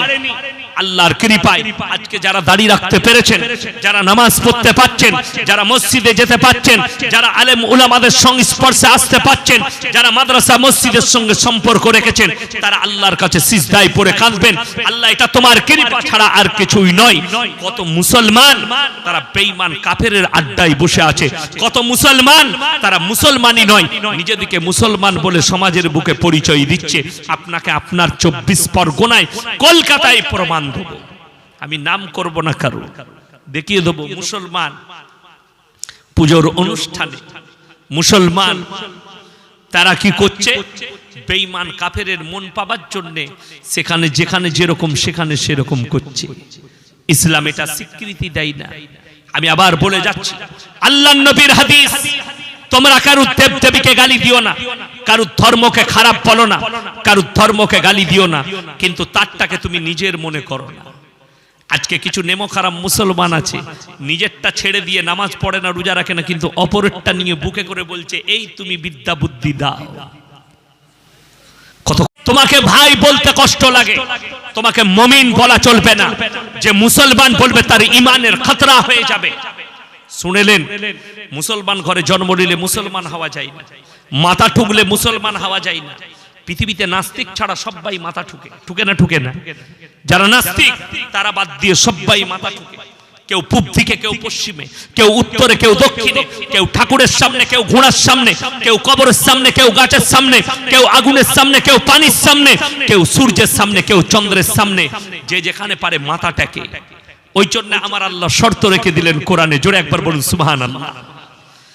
লাইসাল বিররু আন তুওয়াল্লু বুজুহাকুম কিবালাল মাশরিকি ওয়াল মাগরিবি ওয়ালাকিন্নাল বিররা মান আমানা বিল্লাহ। হে আমার বিশ্ব নবী, পূব কিংবা পশ্চিম দিকে মাথা ঠুকার নাম ঈমান নয়। প্রকৃত ঈমান হচ্ছে মান আমানা বিল্লাহ, এক নম্বরই আল্লাহর প্রতি বিশ্বাস, ওয়াল ইয়াউমিল আখির, আর আমার পরকালের প্রতি, ওয়াল মালাইকাতি, আমার ফেরেশতাদের প্রতি, ওয়াল কিতাবি, আমার আসমানি কিতাবের প্রতি, ওয়ান নবিয়্যিন, আর যতগুলো নবী পয়গম্বর পাঠিয়েছি এদের উপরে বিশ্বাস করার নাম হচ্ছে ঈমান। এগুলোর উপরে বিশ্বাস করো, বিশ্বাস করার পরে আল্লাহর কাছে সিজদা করো, সিজদার দাম আছে। আন্দাজে যদি পূব দিকে ঠুকে দাও দাম নাই, আন্দাজে যদি পশ্চিম দিকে ঠুকে দাও দাম নাই। মসজিদে বহুজন মুসলমান, আমার ভাইজান বললেন না, শুননেওয়ালা বহুত আছে, আমল করনেওয়ালা নাই। মুসলমান অনেক আছে, মুমিন খুঁজে পাওয়া মুশকিল। মুসলমান গাদা আছে, অনেক দেখতে পাবে। আপনাদেরকে প্রমাণ দিই, এই এক সপ্তাহ আগে আমাদের দেশে একটা আর্টিস্ট, বলিউডের আর্টিস্ট, মুম্বাই, তার নাম হচ্ছে রাখি সাওয়ান্ত, একটা মুসলিমদের ছেলেকে বিয়ে করেছে, আদিল খান। দিয়ে বললে मैं मुसलमान बन गई, मैं ईमान लाई हूं, और मैं ये देखो हिजाब पहन लिया, ये कर लिया ने वो कर लिया। এখন আবার আজকে শুনছি বলে मेरे को आदिल ने पीटा, आदिल ने मारा, मैं तलाक ले लूंगी, मैं डिवोर्स ले लूंगी। तूने ईमान कैसे लाई? बड़ी दुख की बात है। पहले ईमान को समझो फिर ईमान लाना। पहले हमारे रसूल को पहचानो फिर कलमा पढ़ लेना। যেমন আমাদের দেশে কয়েকদিন দেখছিলাম লাপালাপি করছিল সোশ্যাল মিডিয়ায়, সানা খান বলে একটা মেয়ে বিয়ে করেছে মুফতি আনাস বলে একজনকে, গুজরাটে। যদিও আমাদের সমবয়স্ক হবে হয়তো। শুনলাম নাকি জোগাড় বলে একটা মাদ্রাসা আছে, জোগাড় নাঙ্কেশ্বরে পড়াশোনা করেছে ছেলেটা, বড় লোকের ছেলে, বিয়ে করেছে। বললে সানা খান फिल्मी दुनिया से निकल के आ गई, अगर तुम हकीकत में मुफ्ती होते और तुम्हारा ईमान मजबूत होता तो तुम्हारा बीबी कभी मोबाइल पर लाइव पर नहीं आती। নিজের বউকে নিয়ে হানিমুন করতে যাচ্ছে, হারামখোর। হাদিসে হানিমুনটা কোথায় পেলি? মুফতি হয়েছো, তোমার মতো মুফতিকে পকেটে ভরে চাবড়িয়ে সুজা করে দেবো। ওটা অন্য জায়গায় দেখাবে। ধোঁকাবাজি ইসলামে নাই, প্রতারণা নেই। ওই জন্য যারা মনে মনে করছেন হুজুর বর্ধমান থেকে এসছে, দারুন হুজুর, আমার মতো 100টা মৌলবি ধরা পড়বে, 100টা মুফতি ধরা পড়বে যারা দিনকে বিক্রি করে খেয়েছে। আল্লাহ কোরআনে বলেছেন সূরা বাকারা, ইন্নাল্লাযীনা ইয়াকতুমুনা মা আনজালাল্লাহু মিনাল কিতাব ওয়া ইয়াশতারুনা বিহি সামানান কালীলা। হে নবী, ওই মৌলবীরা পাকড়াও হবে যারা আমার কোরআনের আয়াতকে নিজেদের পেট চালাবার জন্য আমার হক কথাকে লুকিয়ে দিয়েছে, কোরআনের আয়াতকে লুকিয়েছে সমাজের বুকে। এই মুফতিরা হচ্ছে ওইটা দলিল, যারা নিজেদের বউকে সমাজের বুকে প্রকাশ করে সমাজের বুকে নিয়ে এসে মানুষকে গুমরাহ করে। এরা কিয়ামতের দিনে আল্লাহর কাছে পাকড়াও হবে। তারা নিজেদের পেটেতে আগুন ছাড়া আর কিছু ভরে না। অনেক মৌলবীকে দেখতে পাই ফুলানে বক্তা এমুক অমুক, তারপরে দেখছি সমুদ্র শওকতে ঘুরে বেড়াচ্ছে। সমুদ্র শওকতে তুমি কি করছো? আপনাকে চ্যালেঞ্জ ছুড়ে বললাম, দারুল দেওবন্দের এত বড় বড় উস্তাদ আছে যাদের জুতো বোয়াবারও যোগ্যতা আমাদের নেই। আজকে পশ্চিম বাংলার মাটিতে পা রেখেছেন আমার আব্বা জানের উস্তাদে মাহতারাম, আমার আব্বা জান জিনার খলিফা হযরত মাওলানা মুফতি ইউসুফ সাহেব তাউলি। তিনি আজকে পশ্চিম বাংলার মাটিতে বাংলাদেশ থেকে পা রেখেছেন।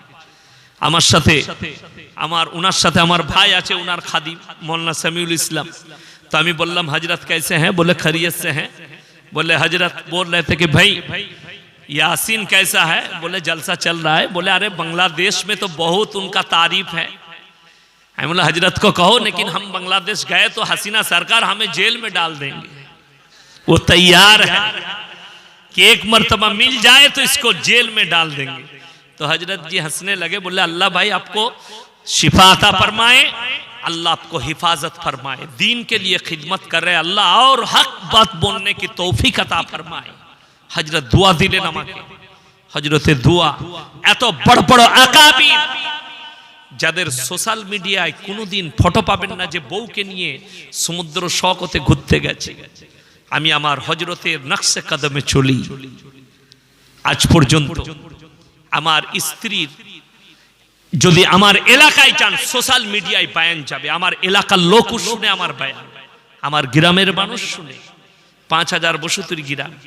আমার স্ত্রী আজ পর্যন্ত বাজারে যদি আমার বাজারের লোক গলসি বাজারে যদি কেউ বলে দেয় ইয়াসিন সাহেবের স্ত্রী একটা রুমাল কিনেছে কোনো দোকানে, তার জুতোর মালা পরে পশ্চিম বাংলায় বয়ান করব ইনশাআল্লাহ, বলতে পারবে না।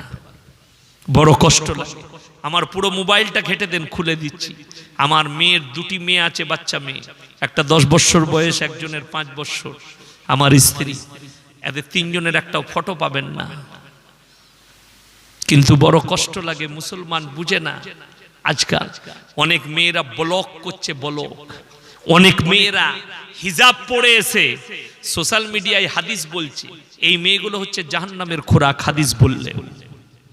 যে মেয়েরা বোরকা পরার পরেও সোশ্যাল মিডিয়ায় আসে, ফেসবুক আর হোয়াটসঅ্যাপে এসে দুনিয়ার মানুষকে তার গলার আওয়াজ আর চেহারা দেখায়, এই মেয়েরা কখনো জান্নাতি হতে পারে না, এই মেয়েরা কখনো মুমিনা হতে পারে না। সোশ্যাল মিডিয়া বড় ডেঞ্জার। আমার ভাই হাত তুলে বলুন, আজ থেকে আমরা কোরআনের সঙ্গে সম্পর্ক রাখবো। হাত তুলে বলুন তো ইনশাআল্লাহ কোরআন থেকে সম্পর্ক ছিন্ন করবেন না। আজকে আমি সেদিনে দেখলাম আমাদের দেশের একজন সনাতন ধর্মের, হিন্দু ধর্মের একজন মা, একজন বোন, আমি বোনই তাকে বলি, আমার সমবয়স্ক হবে, তিনি মিডিয়ার সামনে বলছেন মুসলমান 5-5 बच्चे लेते हैं, मुसलमान 10-10 बच्चे लेते हैं, सरकार नौकरी कहां से देगी, घर कहां से देगा, रोजी रोटी कहां से देगी।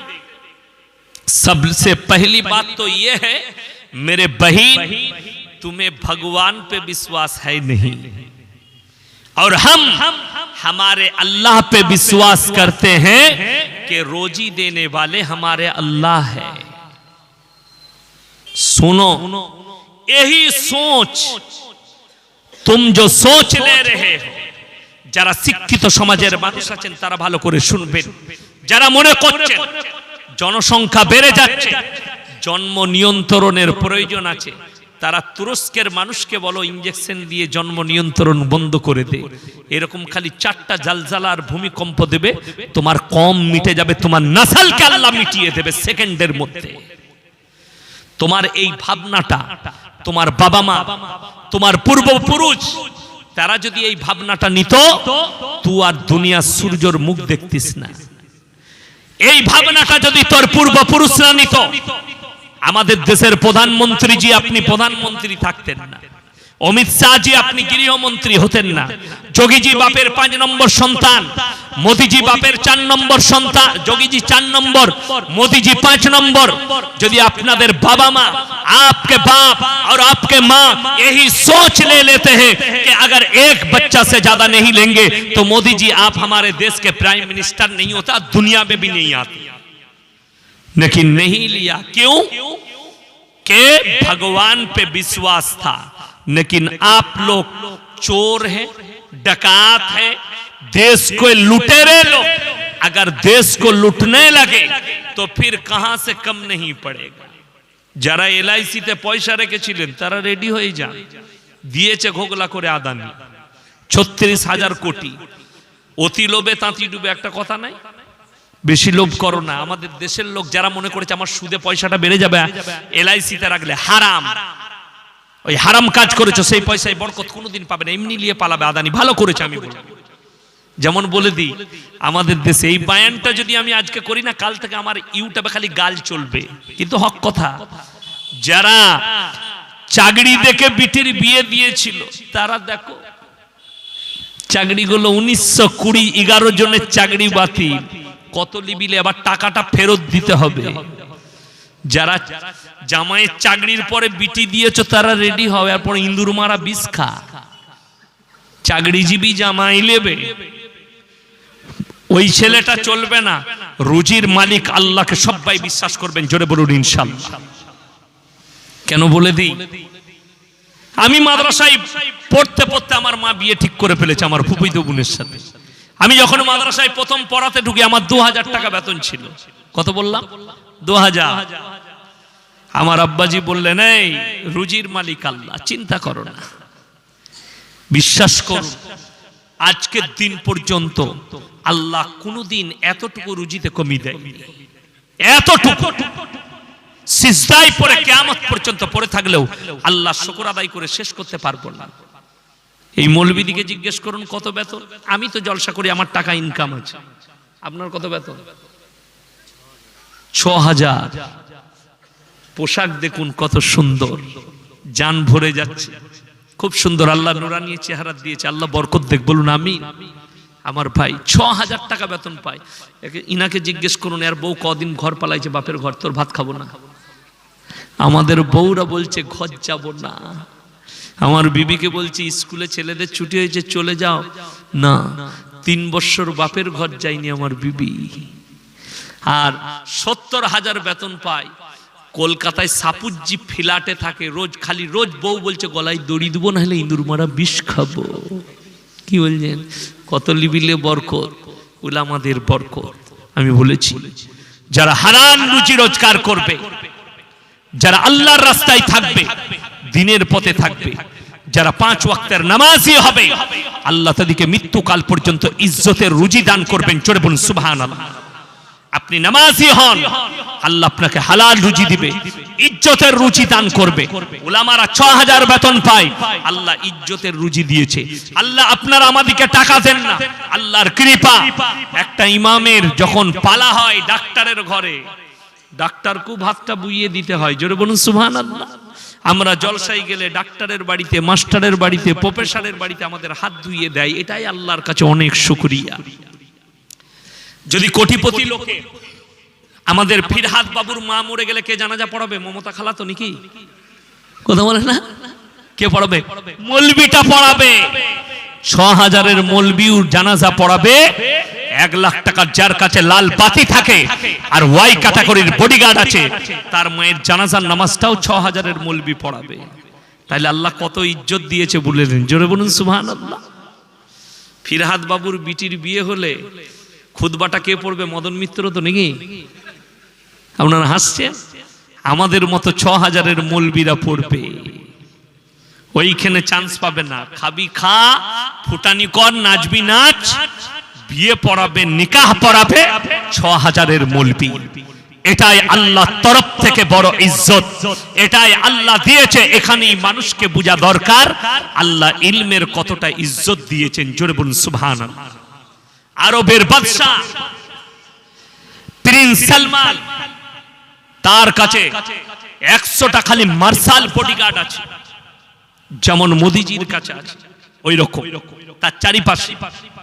কিন্তু জানেন তার থেকেও বেশি ইজ্জতকার ইমামুল হারামাইন আব্দুর রহমান আল সুদেসের। আমাদের দেশে যদি সালমান প্রিন্স আসে, আমাদের মতো মৌলবীরা তাকে জীবনে দেখা করতে যাব না, ঠিক কি না?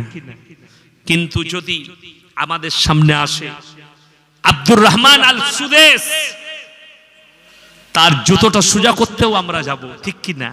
আমাদের মতো মৌলবীরা আল্লাহর নবীর মুসল্লায় দাঁড়িয়ে নামাজ পড়াচ্ছে।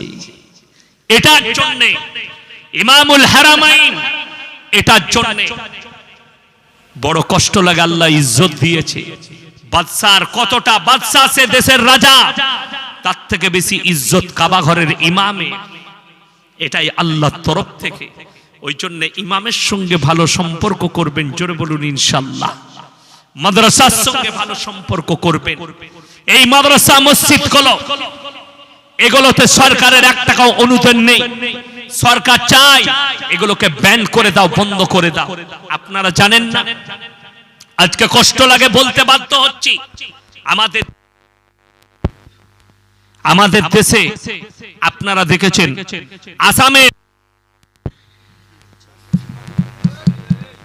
আসামের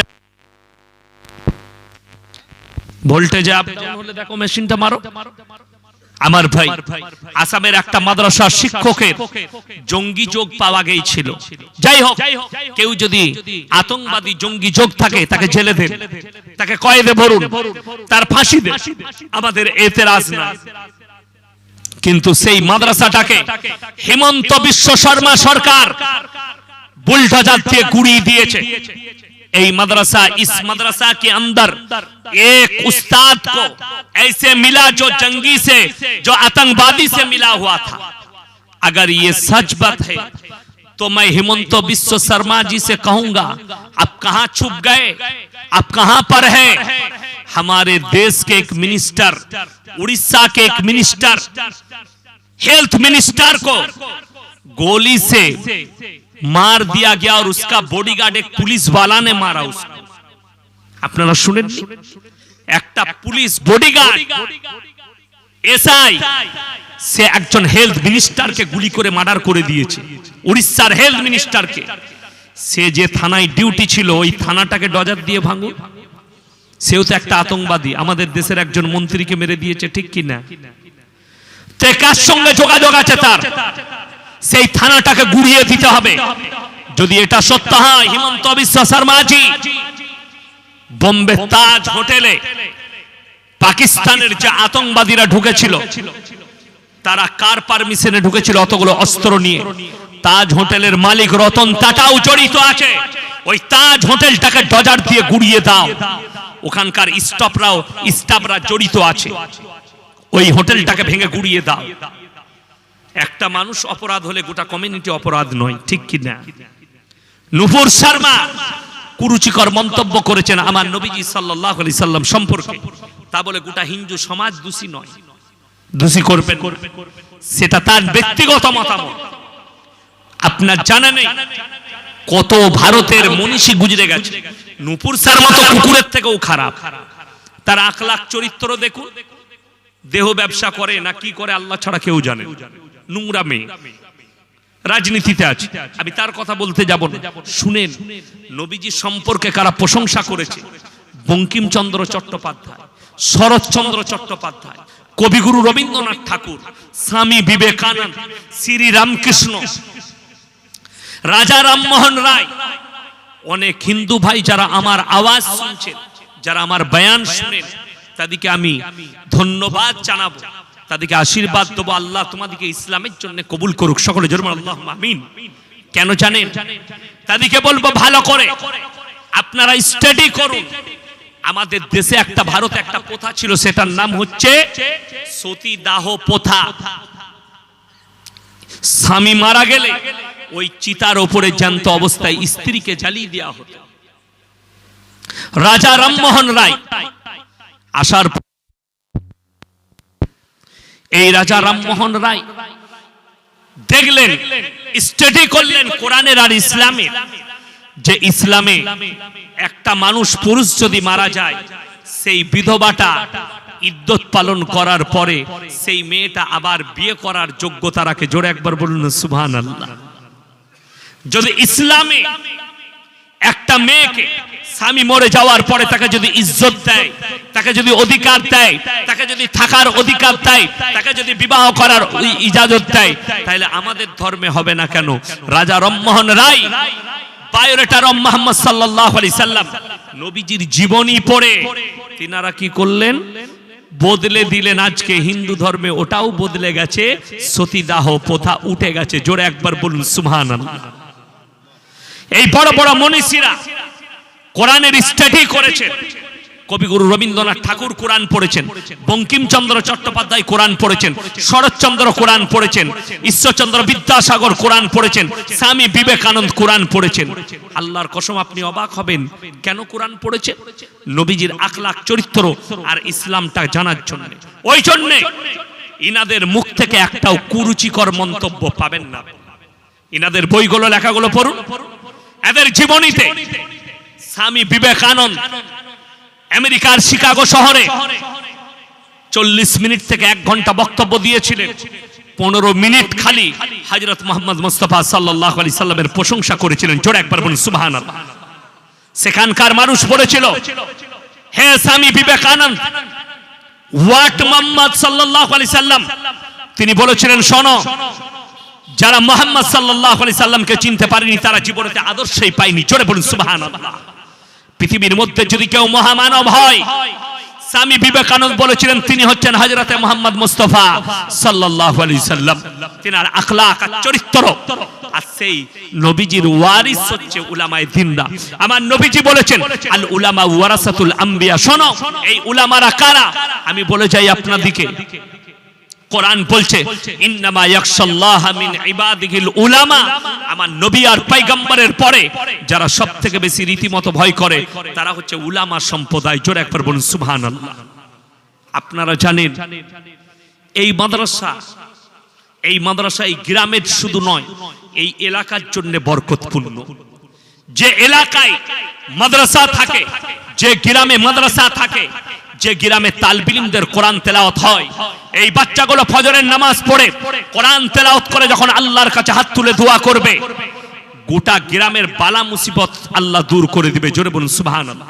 কেন জানেন?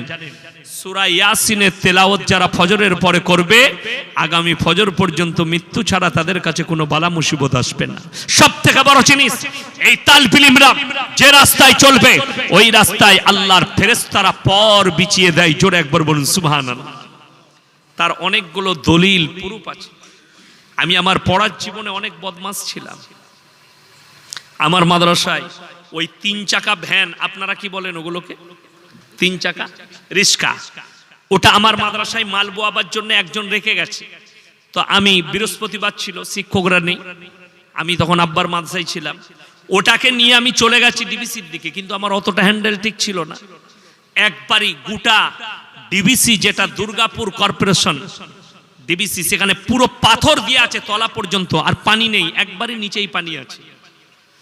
ওই ভ্যানটা পাল্টি করলো, আমি ভ্যানের সাথে গুটিয়ে একদম নিচেই। বিশ্বাস করুন, আমার না কোথাও ভেঙেছে, পাথরের ওপর দিয়ে যাচ্ছি, শরীরে এতটুকু খরুচ আসেনি।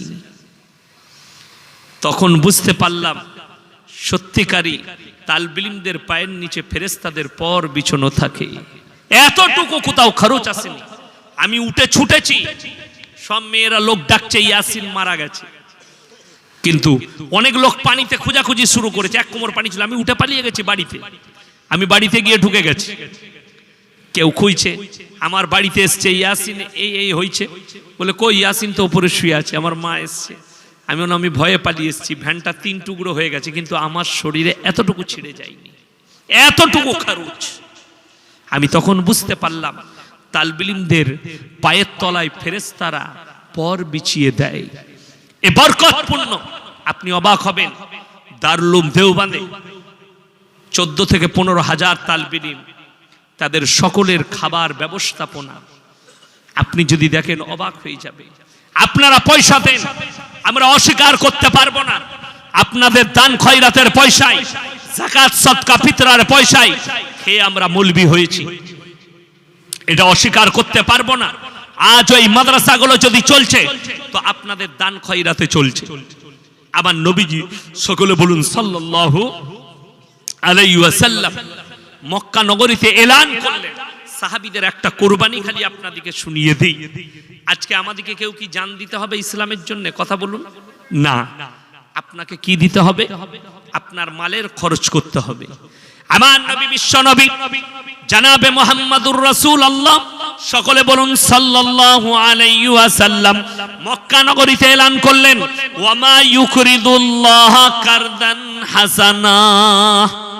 আল্লাহর রাস্তায় কে কি করবে হাসানা দিবে বলো? আল্লাহর নবী সাহাবীরা নিজেদের জান মালের কুরবানি করে দিয়েছেন। সমস্ত সাহাবী দলে দলে মাল এনে দিচ্ছেন, কেউ তলোয়ার এনে দিচ্ছেন, কেউ ঢাল এনে দিচ্ছেন, কেউ খেজুর, কেউ খাবার, গাড়ি গাড়ি মাল আসছে। একদম শেষে একজন মেয়ে ছেলে সাহাবী এলো, ইয়া রাসূলুল্লাহ, ইয়া হাবিবাল্লাহ, আমার কাছে কিছুই নেই, আমার স্বামী শহীদ হয়ে গেছেন, আমার কাছে 5 বছরের সন্তান আছে, আমি আল্লাহর রাস্তায় দান করলাম। নবীজি বললেন, হে মা, এই 5 বছরের সন্তানকে নিয়ে আমি কি করব বলো? আল্লাহর হাবিব সাল্লাল্লাহু আলাইহি সাল্লাম যখন এই কথা বললেন, সেই মেয়ে চোখের পানি ফেলিয়ে বললেন, ইয়া রাসূলুল্লাহ, ইয়া হাবিবাল্লাহ, শুনে নিন, আল্লাহর কসম, আমি আল্লাহকে এত মহব্বত করি, ইসলামকে এত মহব্বত করি, আপনাকে এত ভালোবাসি, যুদ্ধের ময়দানে আপনাকে যদি কেউ তীর ছুঁড়ে আমার ছেলেটাকে ঢাল বলে আটকাবেন, আপনার শরীরে যেন এতটুকু চোট না লাগে। জোরে বলুন সুবহানাল্লাহ। ওই জন্য নবীজি বললেন, জাকিরা, হে আমার সাহাবীরা, গচ্ছিত সম্পদ, কিয়ামতের দিনে মানুষ কাঁদবে। আমি যদি আরো কিছু টাকা বেশি দান করতাম, আজকে আমার জন্য বড় মঙ্গল হয়ে দাঁড়াতো, আমার জন্য বড় কিছু হতো। আমি যদি আরো কিছু বেশি টাকা দান করতাম, আমার জন্য মঙ্গল হয়ে যেত। আমার ভাই, একটা কথা মাথায় রাখবেন, সবাই আল্লাহর হাবিব সাল্লাল্লাহু আলাইহি ওয়াসাল্লাম সাহাবীদেরকে আখলাক আর চরিত্র দিয়েছিলেন। 3টে কথার উপরে যারা আমল করবে, আল্লাহ তাদের মালেতে কোনোদিন কমি দিবে না। যখন সকল বলুন সুবহানাল্লাহ। কটা বললাম বাবা? 3টে কথা। ওয়া আতিদাল কুরবা হাক্কাহু ওয়াল মিসকিন ওয়াবনাস সাবিলি ওয়ালা তুবাদদির তাবদীরা ইন্নাল মুবাদদিরিনা কানু ইখওয়ানাশ শায়াতিন ওয়া কানাশ শাইতানু লিরাব্বিহি কাফুরা।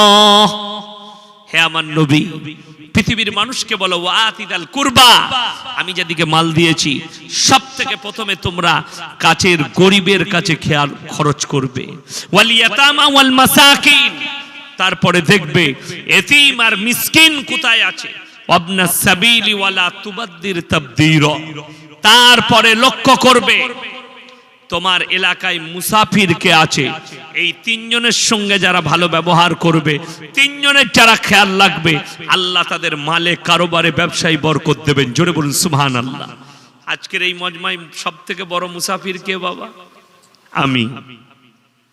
মুসাফিরের সঙ্গে ভালো ব্যবহার আল্লাহ কোরআনে বললেন তোমরা ব্যবহার করো। আল্লাহ মাল কাড়ে কখন? ইন্নাল মুবাদ্দিরিনা কানু ইখওয়ানাশ শায়াতিন ওয়া কানা আশ-শাইতানু লিরাব্বিহি কাফুরা। যখন মানুষ অপব্যয় করে, হারাম কাজে পয়সা ব্যয় করে, গান বাজনা, হারাম কাজ, লটারি, সুদ, চুরি, মদ পান করা, গাঁজা পান করা, এই ধরনের খারাপ কাজ করলে আল্লাহ তাদের মাল কেড়ে নেয়। আর আল্লাহ কোরআনে বললে তারা শয়তানের ভাই, শয়তান জাহান্নামী, তার ভাই যারা হবে কখনো জান্নাতে যেতে পারবে না। আমার ভাই, আমি আপনাদের কাছে অনুরোধ করব, এই মাদ্রাসা দেখতে পাচ্ছেন, মসজিদ, এই আল্লাহর ঘর, পৃথিবীতে দুটো জায়গা সব থেকে দামি। কটা বললাম? কটা বললাম? দুটো। একটা আল্লাহর ঘর মসজিদ, আর একটা ওই জায়গা যেখানে আল্লাহ এবং আল্লাহর রসুলের কথা আলোচনা হয়। আমার ভাই আপনাদেরকে বলে দিই, আমাদের দেশের মানুষ কান খুলে শুনেলেন একটা কথা, ওই জায়গা, দুটো জায়গা। আজকে এই মাদ্রাসার আমাদের ভাইজান বললেন না, মাদ্রাসার ছাদ দিতে হবে। ছাদেতে গুরুত্বপূর্ণ তিনটে জিনিস ব্যবহার করা হয়, এক সিমেন্ট, এক হচ্ছে রড, আর এক হচ্ছে বালি। এই তিনটে জিনিস।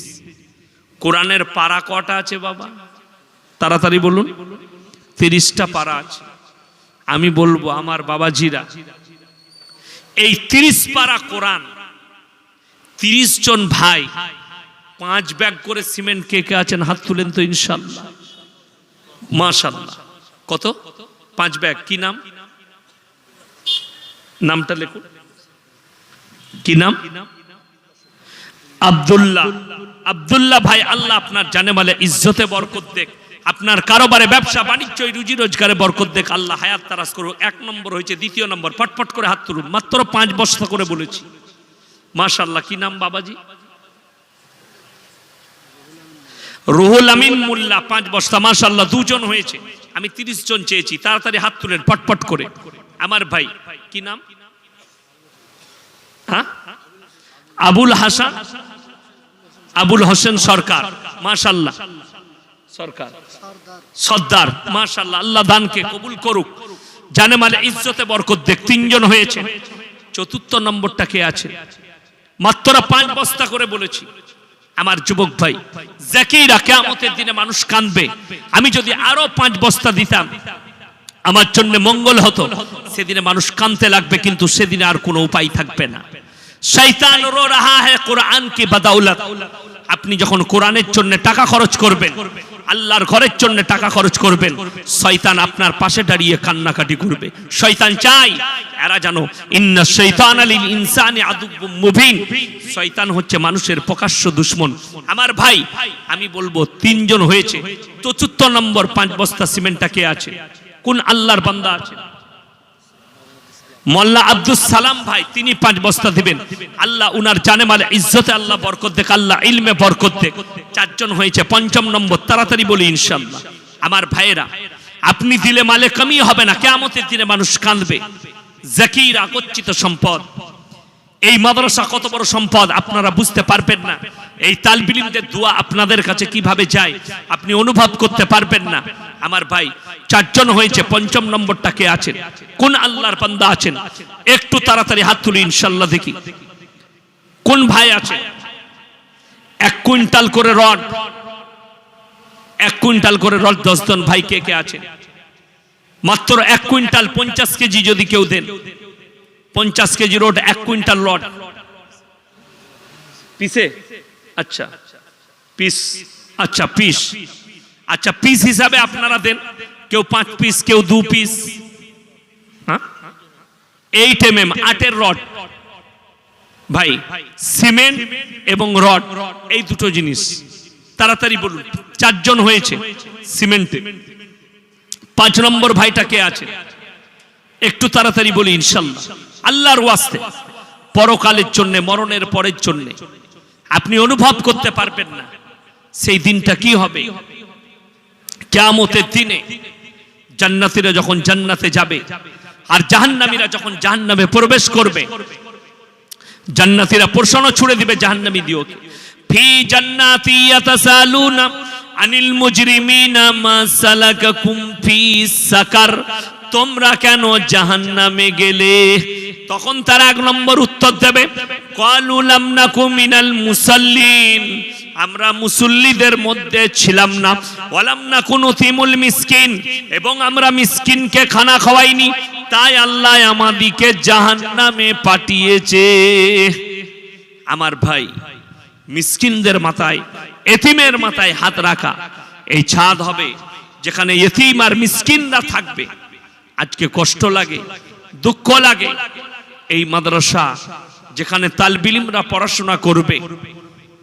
আমার ভাই কে আছে 5 নম্বর সিমেন্টটা 5 বস্তা একটু হাত তুলেন ইনশাআল্লাহ আল্লাহর ওয়াস্তে। ওই যে কি নাম, আরিফুল গাজী, মাশাআল্লাহ, আল্লাহ আপনার দানকে কবুল করুক, জানে মালে ইজ্জতে আল্লাহ বরকত দেখ, কারোবারে ব্যবসা বাণিজ্য রুজি রোজগারে আল্লাহ বরকত দেখ। আমার ভাই 6 নম্বরটা কে আছে? নম্বর 6 আল্লাহর বান্দা কে আছেন? 5 বস্তা করে সিমেন্ট বলেছি মাত্র। মায়েদের মধ্যে যদি কেউ থাকেন, স্বামীর নামে, বাপের নামে, বোনের নামে, বিটির নামে, ছেলের নামে, সন্তানের নামে যদি কোনো মা থাকেন একটু স্টেজে বলে পাঠান। আমার ভাই আর কে আছেন? কোন আল্লাহর বান্দা আছেন? মাত্র 5 বস্তা করে বলেছি আল্লাহর ওয়াস্তে। কে কি নাম? আচ্ছা, গোপনে বেনামে একজন আল্লাহর বান্দা 5 বস্তা দিয়েছেন।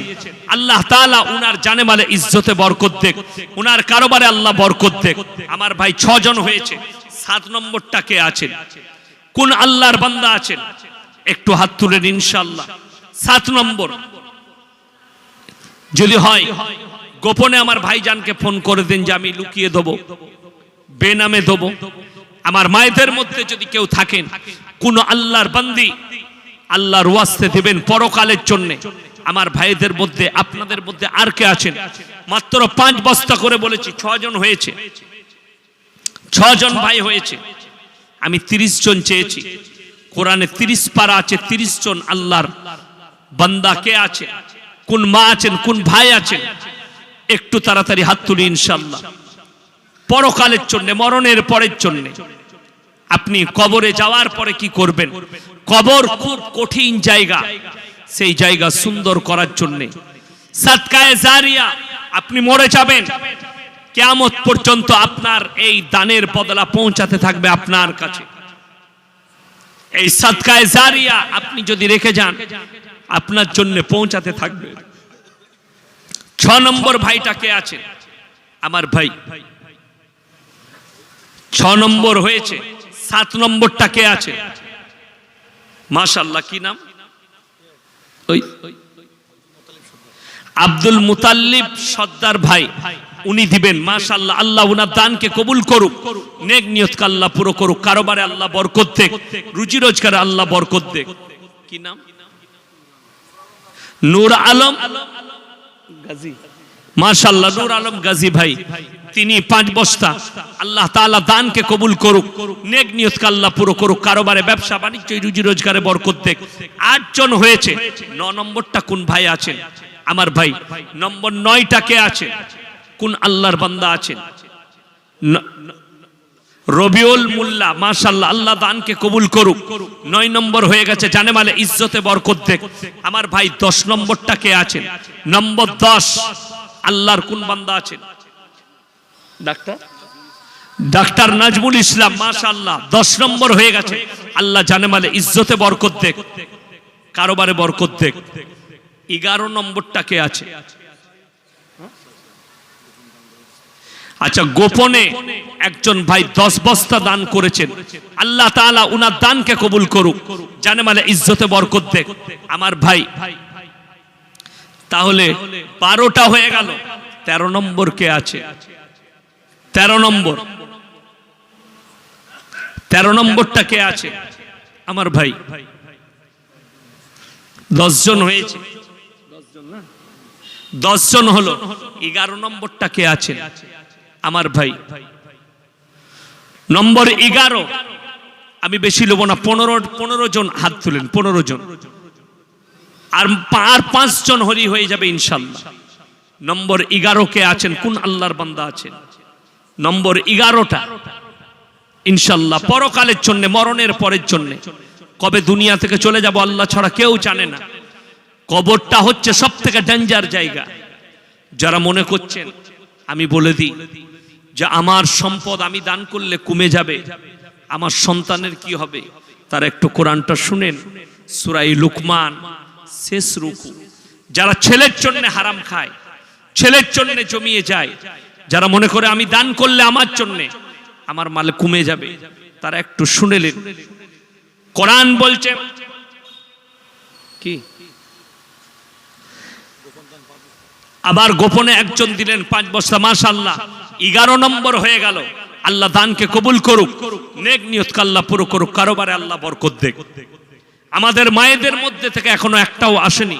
আমি মায়েদিকে বলবো, কোন মারা আছেন, মা দিকে বলবো আপনারা 30 জন মা এই গ্রামের 30 পিস রড বলে পাঠান, 1 পিস করে রড, 8 mm রড।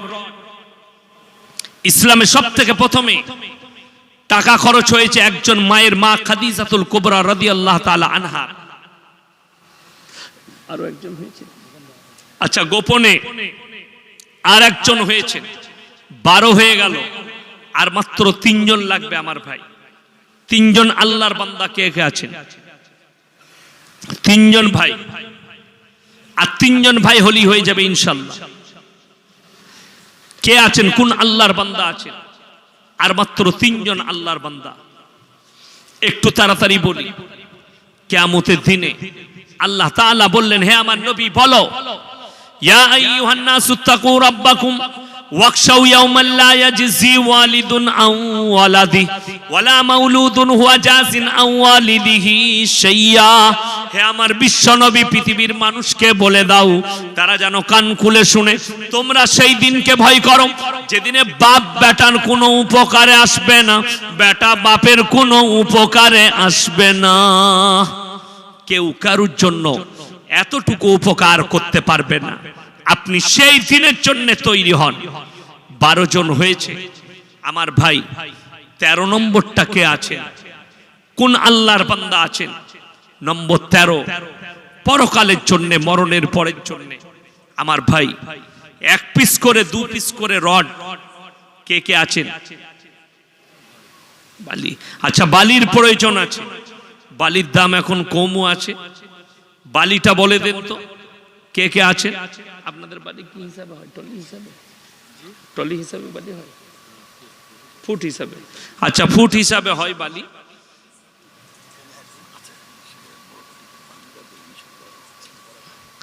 আমার ভাই, এই মাদ্রাসার বালির জন্য কোন আল্লাহর বান্দা আছেন? যে একজন ভাই কে আছেন? প্রথম বিসমিল্লাহ করুন, বালি দেবেন। মাদ্রাসার বালিটা খুবই প্রয়োজন, সিমেন্টের সঙ্গে। বালিটা কে আছেন? কোন আল্লাহর বান্দা আছেন? একজন আল্লাহর বান্দা বলি, বালিটা কে দিবেন? আমার ভাই কে আছেন এই মাদ্রাসার জন্য? এই এক একটা বালি কিয়ামতের দিনে আপনার জন্য সাক্ষী দেবে, এক একটা রেত আপনার জন্য সাক্ষী দেবে। কে আছেন? কোন আল্লাহর প্রিয় বান্দা আছেন আপনার জন্য? কিয়ামতের দিনে এই বালিগুলো সাক্ষী দেবে, রেতগুলো সাক্ষী দেবে।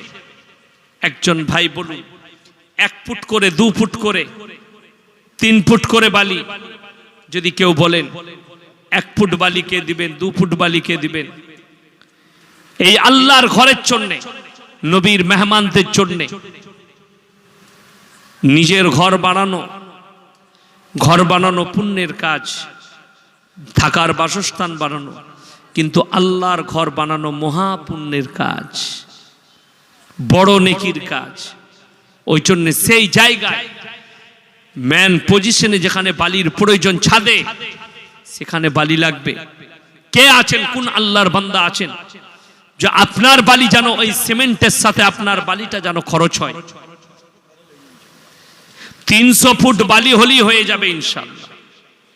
আমি বলবো আমার ভাই কে আছেন 300 ফুট বালি লাগবে মাত্র?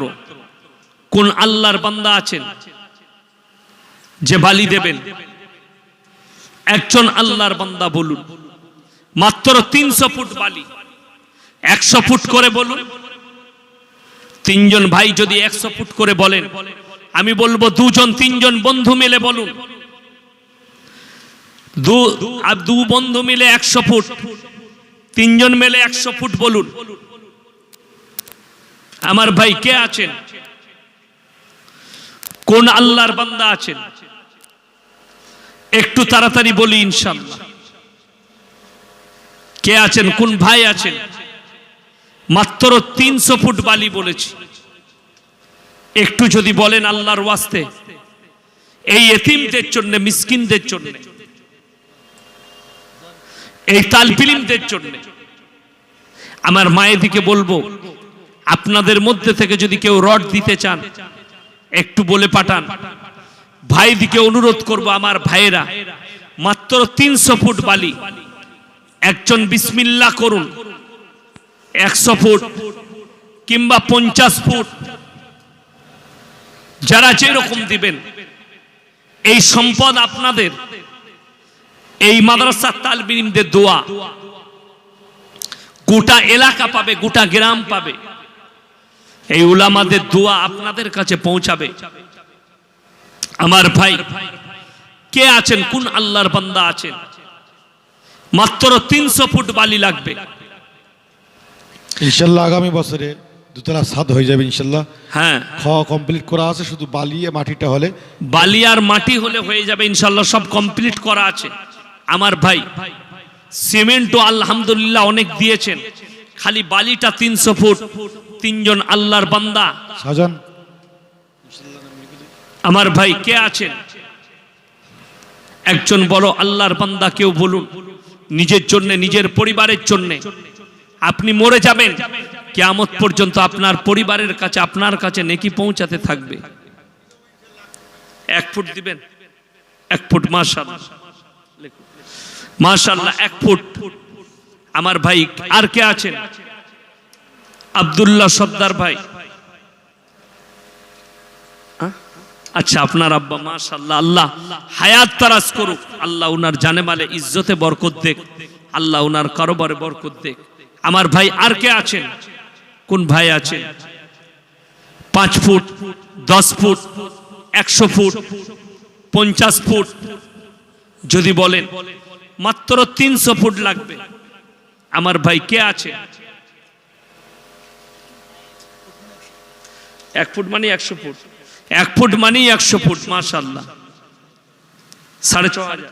আচ্ছা, মাশাআল্লাহ, খুবই কম এখন বালির দাম। আচ্ছা, 4 জন মিলে, 4 বন্ধু মিলে দেন, 5 বন্ধু মিলে দেন। 5 বারং 60।